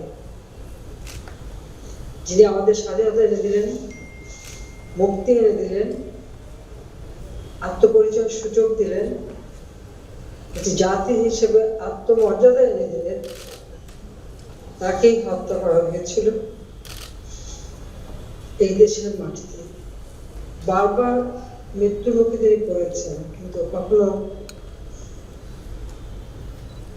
কোনো মতে জাতির যে আকাঙ্ক্ষা, জাতির জন্য তিনি যে কিছু করতে চেয়েছে, বাঙালি জাতির জন্য তিনি জীবনকে যে উৎসর্গ করেছিলেন, তার আদর্শ সামনে নিয়ে তিনি এগিয়ে গেছেন, কখনো পিছন ফিরে তাকাননি। মৃত্যুকে পরোয়া করেনি, জেল জুলুম অত্যাচার কোনো কিছুতে করেনি। কিন্তু যাদের জন্য তিনি সারাটা জীবন কষ্ট করলেন এবং তাদের কথা অগাধ বিশ্বাস ছিল, তাদের মধ্য থেকে কিছু বিশ্বাসঘাতক নির্মমভাবে জাতির পিতাকে হত্যা করলো। শুধু তাকেই হত্যা নয়, একটা দেশের রাষ্ট্রপতিকে হত্যা করে শুধু ক্ষমতার জন্য। কিন্তু সেই দেখা গেল 15ই আগস্ট আমার মা বেগম ফাজিলাতুন্নেসা, যিনি সবসময় আমার বাবার পাশে থেকে তার সেই আদর্শ এবং সংগ্রামকে অনুপ্রেরণা দিয়েছিলেন, তাকেও নির্মমভাবে হত্যা করা হলো। এবং সেই সাথে আমার ছোট ভাই ক্যাপ্টেন শেখ কামাল, ক্যাপ্টেন শেখ জামাল এবং ছোট 10 বছরের শিশু রাসেল, কামাল জামালের কাউকে পরিণত বোধ হয়, যাদের বিয়ে মানে 1 মাসও হয়নি, মেহেদির রং তখন হাতে, তাদের বুকের তাজা রক্ত ওই মেহেদির রং যেন আরো রঙিন হয়ে গেল, তাদেরকেও জীবন দিতে হলো। আমার একমাত্র চাচা শেখ আবুল নাসের, যিনিও মুক্তিযোদ্ধা, পঙ্গু ছিলেন, তাকেও নির্মমভাবে হত্যা করা হয়। একই সাথে আব্দুল হাসান নেবাজ সাহেব, যিনি আমার এবং আমার সেজবাবু, তার 10 বছরের ছেলে, 13 বছরের মেয়ে, 4 বছর বয়স ছোট্ট শিশু, তার নাতি, ভ্রাতুষ্পুত্র এবং ভাইকে রিন্টু এবং শহীদ সেনিবাদও মুক্তিযোদ্ধা। আব্দুল হাসান নেবাজ, তিনিও মুক্তিযোদ্ধা সংগঠক ছিলেন, তাকেও নির্মমভাবে হত্যা করা হয়েছিল এবং সেই পরিবারের আরো সদস্যদের। শেখ ফজলুল হক মনি এই বাংলাদেশের স্বাধীনতার সংগ্রামে যার অগ্রণী ভূমিকা ছিল, বঙ্গবন্ধুর নির্দেশে তরুণ সমাজকে যে সুসংগঠিত করেছিলেন, মুক্তিযোদ্ধা নিজে হাতে অস্ত্র নিয়ে যুদ্ধ করেছেন, তাকে নির্মমভাবে হত্যা করা হলো। সেই সাথে তার অন্তঃসত্ত্বা স্ত্রী, যিনি আব্দুল হাসান নেবাজের বড় কন্যা, তাকে নির্মমভাবে হত্যা করল। জামালের স্ত্রী ছিল আমার ছোট পুকুর মেয়ে, মাত্র 15 দিন আগে তার বিয়ে হয়েছিল, তাকেও নির্মমভাবে হত্যা করা হয়েছিল আমাদের বাসায়। একই সাথে কর্নেল জামিল, যিনি রাষ্ট্রপতির মিলিটারি সেক্রেটারি, এগুলির খবর পেয়ে তিনি ছুটে এসেছিলেন, তাকে নির্মমভাবে হত্যা করলো ওই সেনা সদস্যরা, তাদের ঊর্ধ্বতন একজন অফিসার, তাকেও তারা ছাড়েনি। সেই সাথে পুলিশ অফিসার হাসিবুর রহমান, তাকে হত্যা করেছে। এভাবে ওই দিন 18 জন সদস্যকে নির্মমভাবে হত্যা করা হয়েছে। সেই সাথে তার যে মর্টারে গুলি ছড়ে মামলা করে কয়েকটি বাড়িতে, সেখানেও অনেক লোক হতাহত হয়, অনেকে পঙ্গু অবস্থায় থাকে। আমি আজকের দিনে জাতির পিতা বঙ্গবন্ধু শেখ মুজিবুর রহমান এবং 15 আগস্ট যারা শাহাদত বরণ করেছেন, সকলের আত্মার মাগফিরাত কামনা করি। দেশবাসীর কাছে দোয়া চাই, দোয়া করবেন যেন আল্লাহ রাব্বুল আলামিন সবাইকে বেহেশতে দিন। একটা হত্যাকাণ্ড শুধু হত্যাকাণ্ডই ঘটনা হয়নি, সেই সাথে আপনারা যদি একটু লক্ষ্য করেন, আজকে আপনারা আলোচনা করছেন, আলোচনার মধ্যে অনেক কথা বেরিয়ে এসেছে, এই আলোচনার জন্য ধন্যবাদ জানাচ্ছি। এটা একটা লক্ষ্য ছিল যে আদর্শ নিয়ে এদের স্বাধীন হয়েছে, যে লক্ষ্য নিয়ে এদের স্বাধীন হয়েছিল, সে আদর্শ এবং লক্ষ্যকে ধ্বংস করাটাই ছিল মূল তাদের উদ্দেশ্য। বাঙালি জাতির বিজয় মহান মুক্তিযুদ্ধে পাকিস্তানি হানাদার বাহিনীকে পরাজিত করেছে বাঙালিরা, এটা তারা মানতে পারেনি। আমাদের মহান মুক্তিযুদ্ধের সময় যারা পাকিস্তানের পাশে ছিল, তারাও বাংলাদেশের অভ্যুদয় এবং বাংলাদেশের বিজয়কে মানতে পারেনি। কাজে ষড়যন্ত্র চলছিল, কিন্তু দুর্ভাগ্য আমাদের যে আমাদের দেশের ভিতরে অনেকেই বোধহয় সেটা বুঝতে পারেনি। জাতির পিতাকে হত্যা করাই তাদের উদ্দেশ্য ছিল, পাকিস্তানিরা সেই উদ্দেশ্য নিয়ে এসেছিল। ডেভিড ফ্রস্টের সাথে তার যে ইন্টারভিউ, সেখানে যদি আপনারা দেখেন যে তাকে যখন গ্রেপ্তার করে নিয়ে যাওয়া হয় তখন পিছন থেকে বন্দুকে বাট দিয়ে তাকে বারবার আঘাত করা হয়েছিল। তারপর তাকে গ্রেপ্তার করে পাকিস্তানের কারাগারে নিয়ে সেখানে বিচার হয় এবং তার ফাঁসির রায় দেওয়া হয়। যেহেতু বাঙালিরা বিজয় অর্জন করেছিল, পাকিস্তানের প্রায় ৯৫,০০০ সামরিক মানে সদস্য অর্থাৎ সৈনিক তারা বন্দী হয়েছিল, সেই সাথে তাদের লোকেরা বন্দী ছিল, যে কারণে ইয়াহিয়ার পতন ঘটে এবং ভুট্টো ক্ষমতা যায় এবং তাদের এই লোকগুলিকে বাঁচার উদ্দেশ্য। এবং সেই সময় আমি কৃতজ্ঞতা জানাই ভারতের প্রয়াত প্রধানমন্ত্রী ইন্দিরা গান্ধীর প্রতি এবং ভারতবাসী তারা আমাদের পাশে দাঁড়িয়েছিল এবং তিনি বঙ্গবন্ধুর মুক্তির জন্য সারা বিশ্বব্যাপী যেভাবে প্রচার করেছিলেন এবং আমাদের বন্ধুপ্রতিম যেসব দেশ আমাদের মুক্তিযুদ্ধকে সমর্থন দিয়েছিল তারাও সেই সময় বঙ্গবন্ধু শেখ মুজিবের মুক্তি চায়।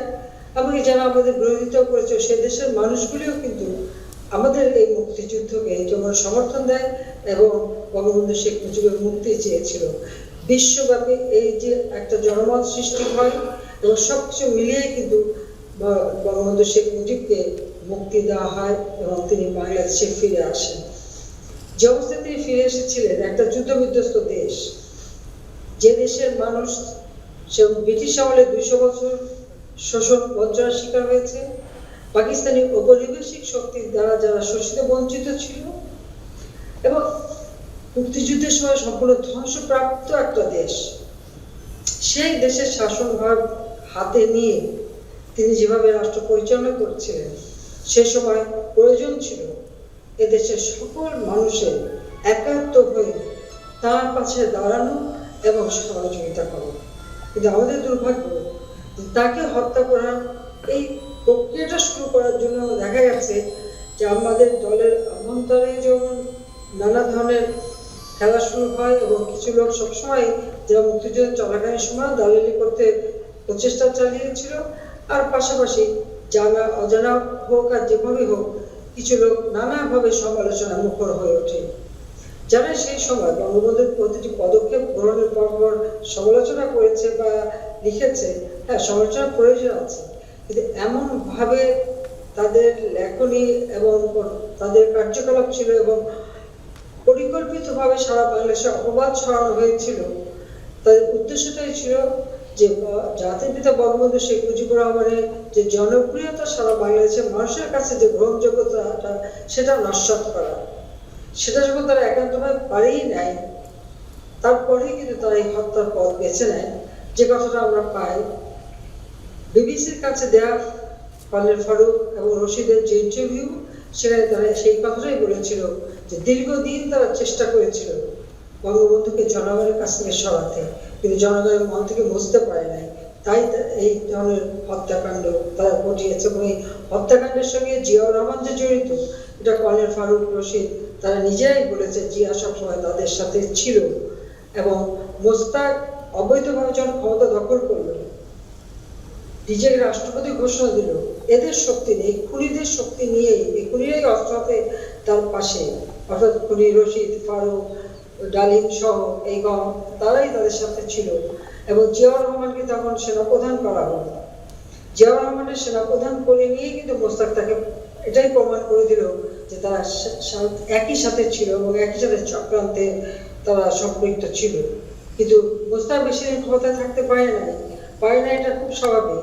আমরা ইতিহাসের দিকে যদি তাকাই, সিরাজউদ্দৌলার সাথে বেইমানি করেছিল মীর জাফর, ব্রিটিশ বেনিয়া দল তাকে ব্যবহার করেছিল, কিন্তু সেও কিন্তু ৩ মাস ক্ষমতায় থাকতে পারে, ২ মাসের কিছু বেশি সময় পরে তাকে বিদায় নিতে হয়েছিল।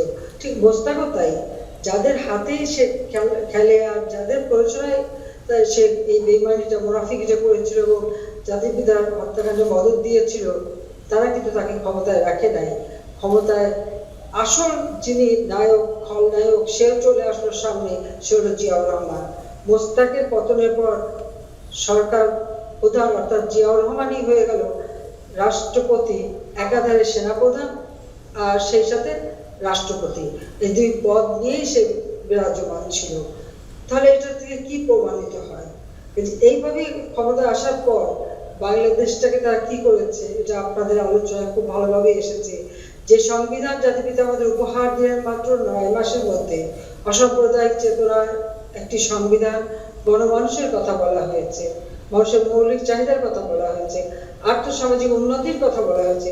সেই সংবিধানকে সবিনের খোঁচায় হতবিক্ষত করা হলো। সেনাবাহিনীতে মুক্তিযুদ্ধ অফিসার একে একে সকলকে হত্যা করা হয়েছিল। সেই কর্নেল হুদা, আমাদের মেজর জেনারেল, আমাদের যারা যারা ছিল মানে মুক্তিযুদ্ধে একেবারে সব থেকে বেশি অবদান যাদের, খালেদ মোশাররফ থেকে শুরু করে, হায়দার থেকে শুরু করে, হুদা থেকে শুরু, প্রত্যেকে জিয়াউর রহমান কিন্তু একে একে হত্যা করেছে। যে সমস্ত অফিসাররা ছিল, সৈনিকরা ছিল, এক একটা কু হয়েছে, তাদেরকে নির্বিচারে হত্যা করেছে।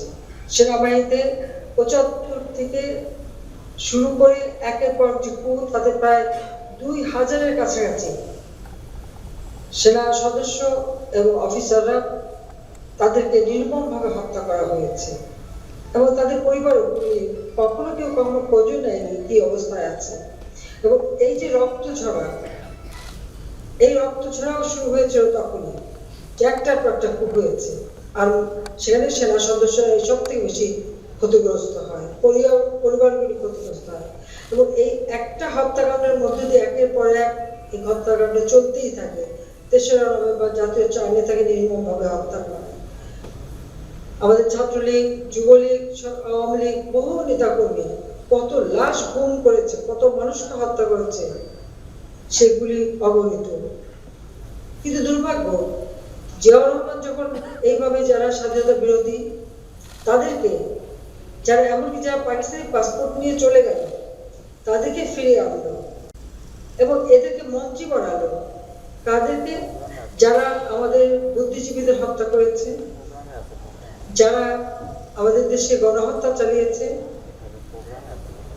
নারী ধর্ষণ এবং নির্যাতন করেছে, পাকিস্তানিদের কাছে আমাদের মেয়েদের তুলে দিয়েছে, লুটপাট করেছে, অগ্নিসংযোগ করেছে, তারা হলো মন্ত্রী, তারা হলো উপদেষ্টা, তারা হলো ক্ষমতায়। অথচ আপনারা যদি 75 পর থেকে যদি আমরা দেখি, সেই জিয়াউর রহমানকে তো অনেকে সমর্থনও দিয়েছিল। কেন? কেন উত্তর আমি কোনোদিন পাই না। স্বাধীনতা এবং মুক্তিযুদ্ধের চেতনায় যারা বিশ্বাস করে, তারা কি এটা পারে? আর এখনো দেখা যায় যে কিছু কিছু লোক যারা সাফাই গাওয়ার চেষ্টা করে। কিন্তু এই দেশে যত রক্তপাত, যত হত্যাকাণ্ড, যা কিছু, সবই তো সেই থেকে শুরু। এবং যেদিন থেকে আমাদের বিজয় এসেছে, তারপর থেকে বোঝা যাচ্ছে যে একটা গভীর চক্রান্ত কাজ করছিল, যে আমাদের বিজয়টা আমরা ধরে রাখতে না পারি। বিজয়ের যে পতাকা লাখো শহীদের রক্তে রঞ্জিত উড্ডীন হয়েছিল, সেই পতাকা যেন না থাকে, এটাই ছিল প্রচেষ্টা। জাতির পিতার নাম তো মুছে ফেলা হয়েছিল, এই নাম নেওয়া যাবে না, স্বাধীন মার্চের ভাষণ বাজানো যাবে না। স্বাধীনতার ঘোষক সৃষ্টি হলো, অর্থাৎ ইতিহাস বিকৃতির যে চরম একটা ন্যাক্কারজনক ঘটনা আমরা দেখেছি। কিন্তু সত্যকে কেউ কখনো মুছে ফেলতে পারে না, আজকে সেটা প্রমাণিত। স্বাধীন মার্চের ভাষণ আন্তর্জাতিক প্রামাণ্য দলিলে স্থান পেয়েছে। জাতির পিতা বঙ্গবন্ধু শেখ মুজিবুর রহমানের জন্মশতবার্ষিকী আমরা উদযাপন করবো, আমাদের বিরাট আয়োজন।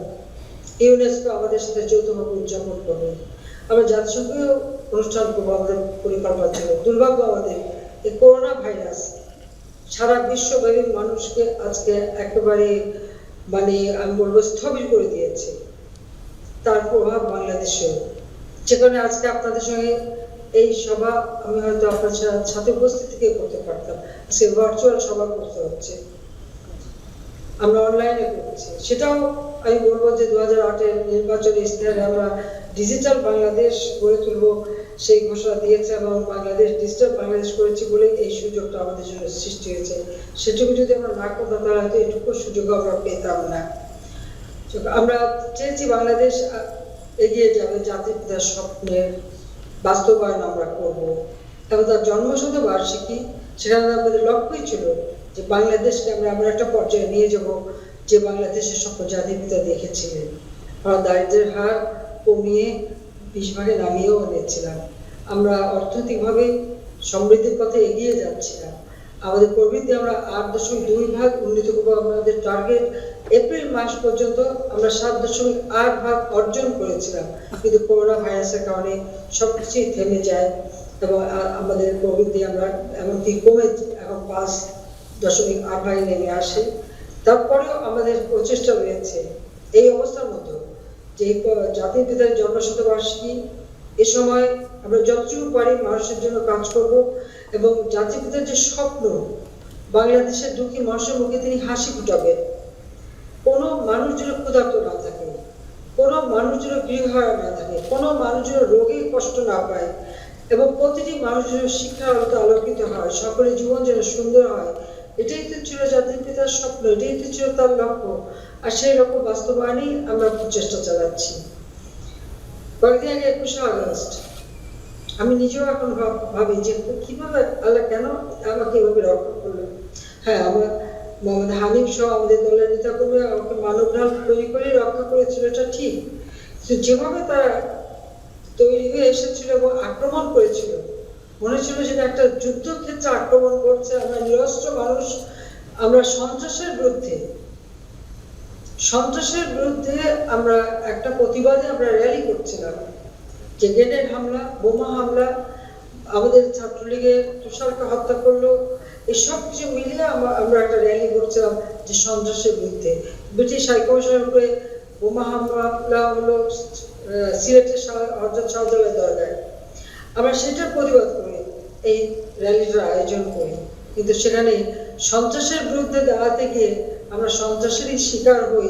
আর সেটা বিএনপি যখন ক্ষমতায়, তাদেরই মদতে, তাদেরই চেষ্টা। নাহলে একটা পর 13টা গ্রেনেড এতক্ষণ ধরে গ্রেনেড মারলো, কোনো লোক তো এগিয়ে আসেনি, কোনো পুলিশও এগিয়ে আসেনি, কেউ সাহায্য করেনি। উল্টো যারা আহত হয়ে কাচ্চাপ ছিল তাদেরকে যখন সবাই উদ্ধার করতে গেল, পুলিশ এসে তাদের উপরে লাঠিচার্জ করেছে, টিয়ার গ্যাস মেরেছে। অর্থাৎ ওই আক্রমণকারীরা যেন নির্বিঘ্নে ওই স্থান থেকে চলে যেতে পারে সেই সুযোগটা তারা সৃষ্টি করেছিল।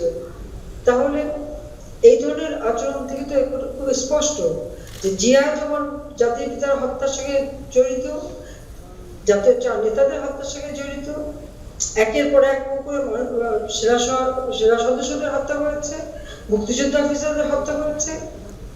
খালেদা জিয়া ক্ষমতা এসে ঠিক একই ঘটনা ঘটিয়েছে। জিয়াউর রহমান যেমন সেই আব্দুল আলিম থেকে শুরু করে মৌলানা মান্নান থেকে শুরু করে শাহ আজিজ থেকে শুরু করে তাদেরকে মন্ত্রী, প্রধানমন্ত্রী এবং উপদেষ্টা বানিয়েছিল। খালেদা জিয়া একইভাবে আমরা দেখেছি সেই নিজামী এবং মুজাহিদ থেকে শুরু করে যারা একেবারে সরাসরি বুদ্ধিজীবী হত্যার সাথে জড়িত ছিল তাদেরকে মন্ত্রী বানিয়েছিল।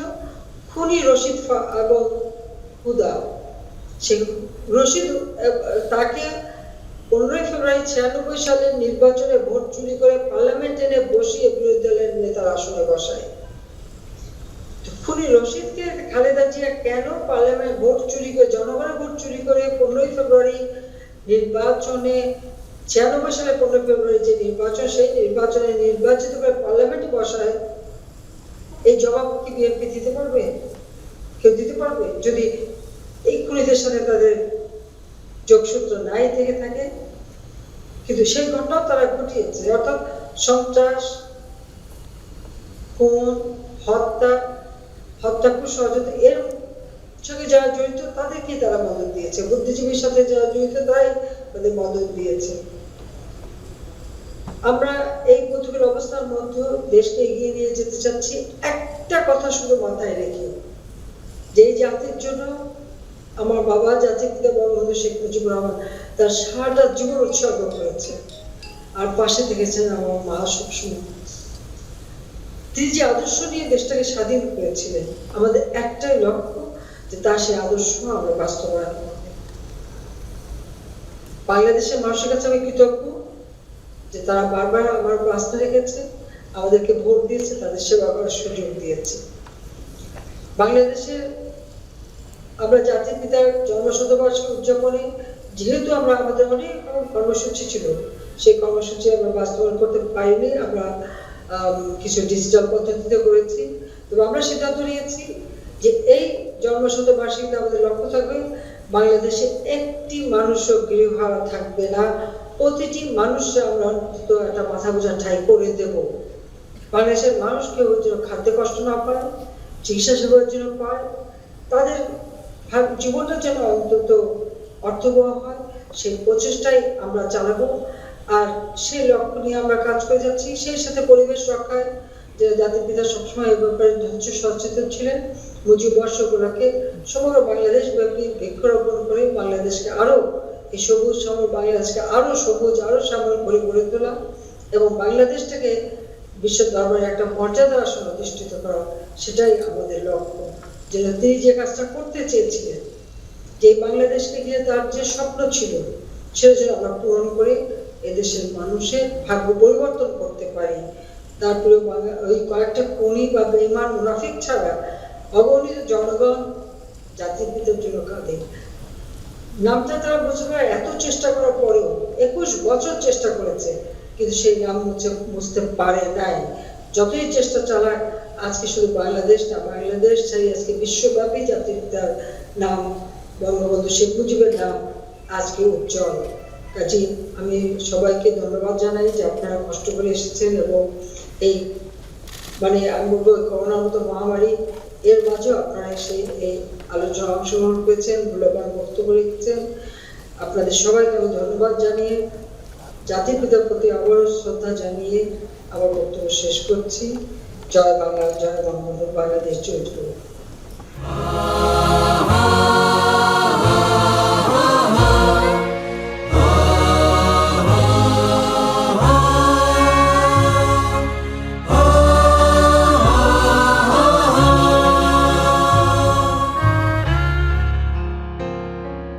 সকাতরে ওই কাঁদিছে সকলে, শোনো শোনো পিতা,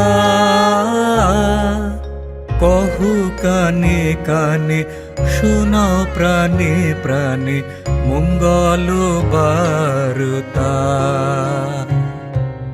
কহু কানে কানে, শোনাও প্রাণে প্রাণে মঙ্গল বার্তা। কহু কানে কানে, শোনাও প্রাণে প্রাণে মঙ্গল বার্তা।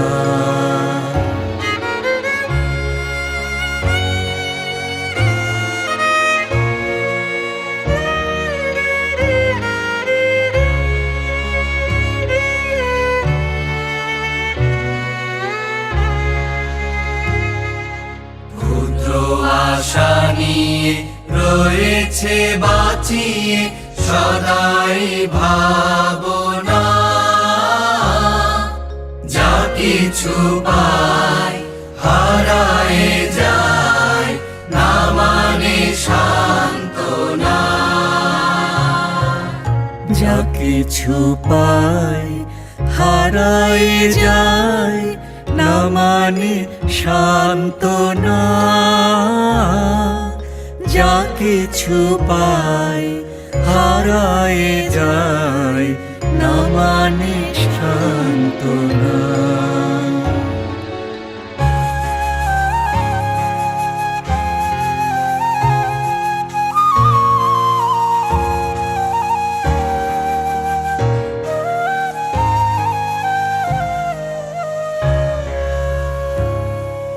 সুখ আসে দেশে দেশে, বেড়ায় কাতরে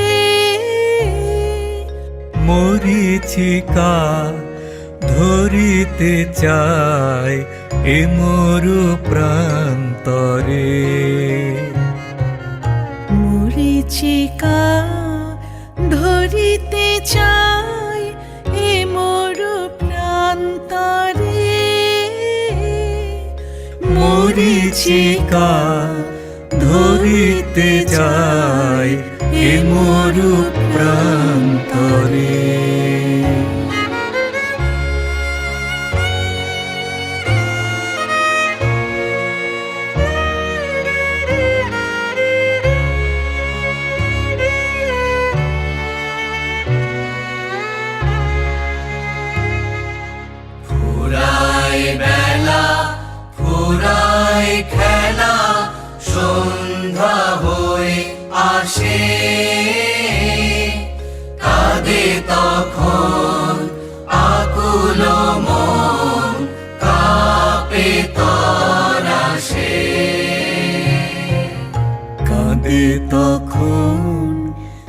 আকুল মন কাঁপে তরাসে, কাঁদে তখন আকুল মন কাঁপে তরাসে।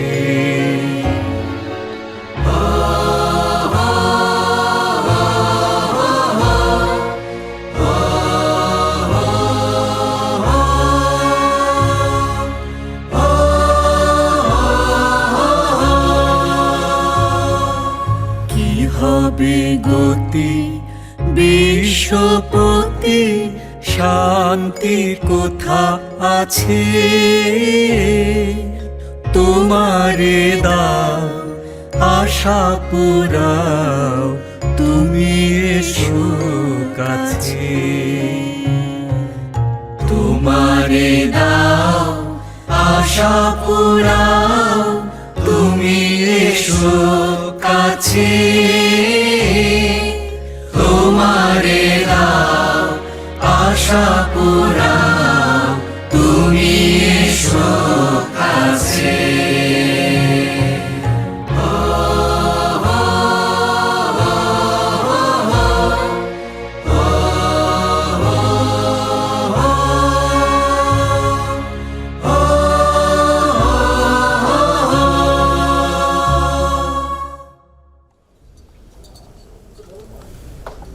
ধন্যবাদ মাননীয় প্রধানমন্ত্রী।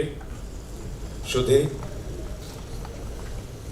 বাঙালির মুক্তির মহানায়ক, সর্বকালের সর্বশ্রেষ্ঠ বাঙালি, স্বাধীনতার মহান স্থপতি জাতির পিতা বঙ্গবন্ধু শেখ মুজিবুর রহমানের 45তম শাহাদাত বার্ষিকী ও জাতীয় শোক দিবস উপলক্ষে জাতির পিতা বঙ্গবন্ধু শেখ মুজিবুর রহমানের জন্মশতবার্ষিকী উদযাপন জাতীয় বাস্তবায়ন কমিটির উদ্যোগে আজকের আলোচনা সভার এখানেই সমাপ্তি। সবাইকে অসংখ্য ধন্যবাদ।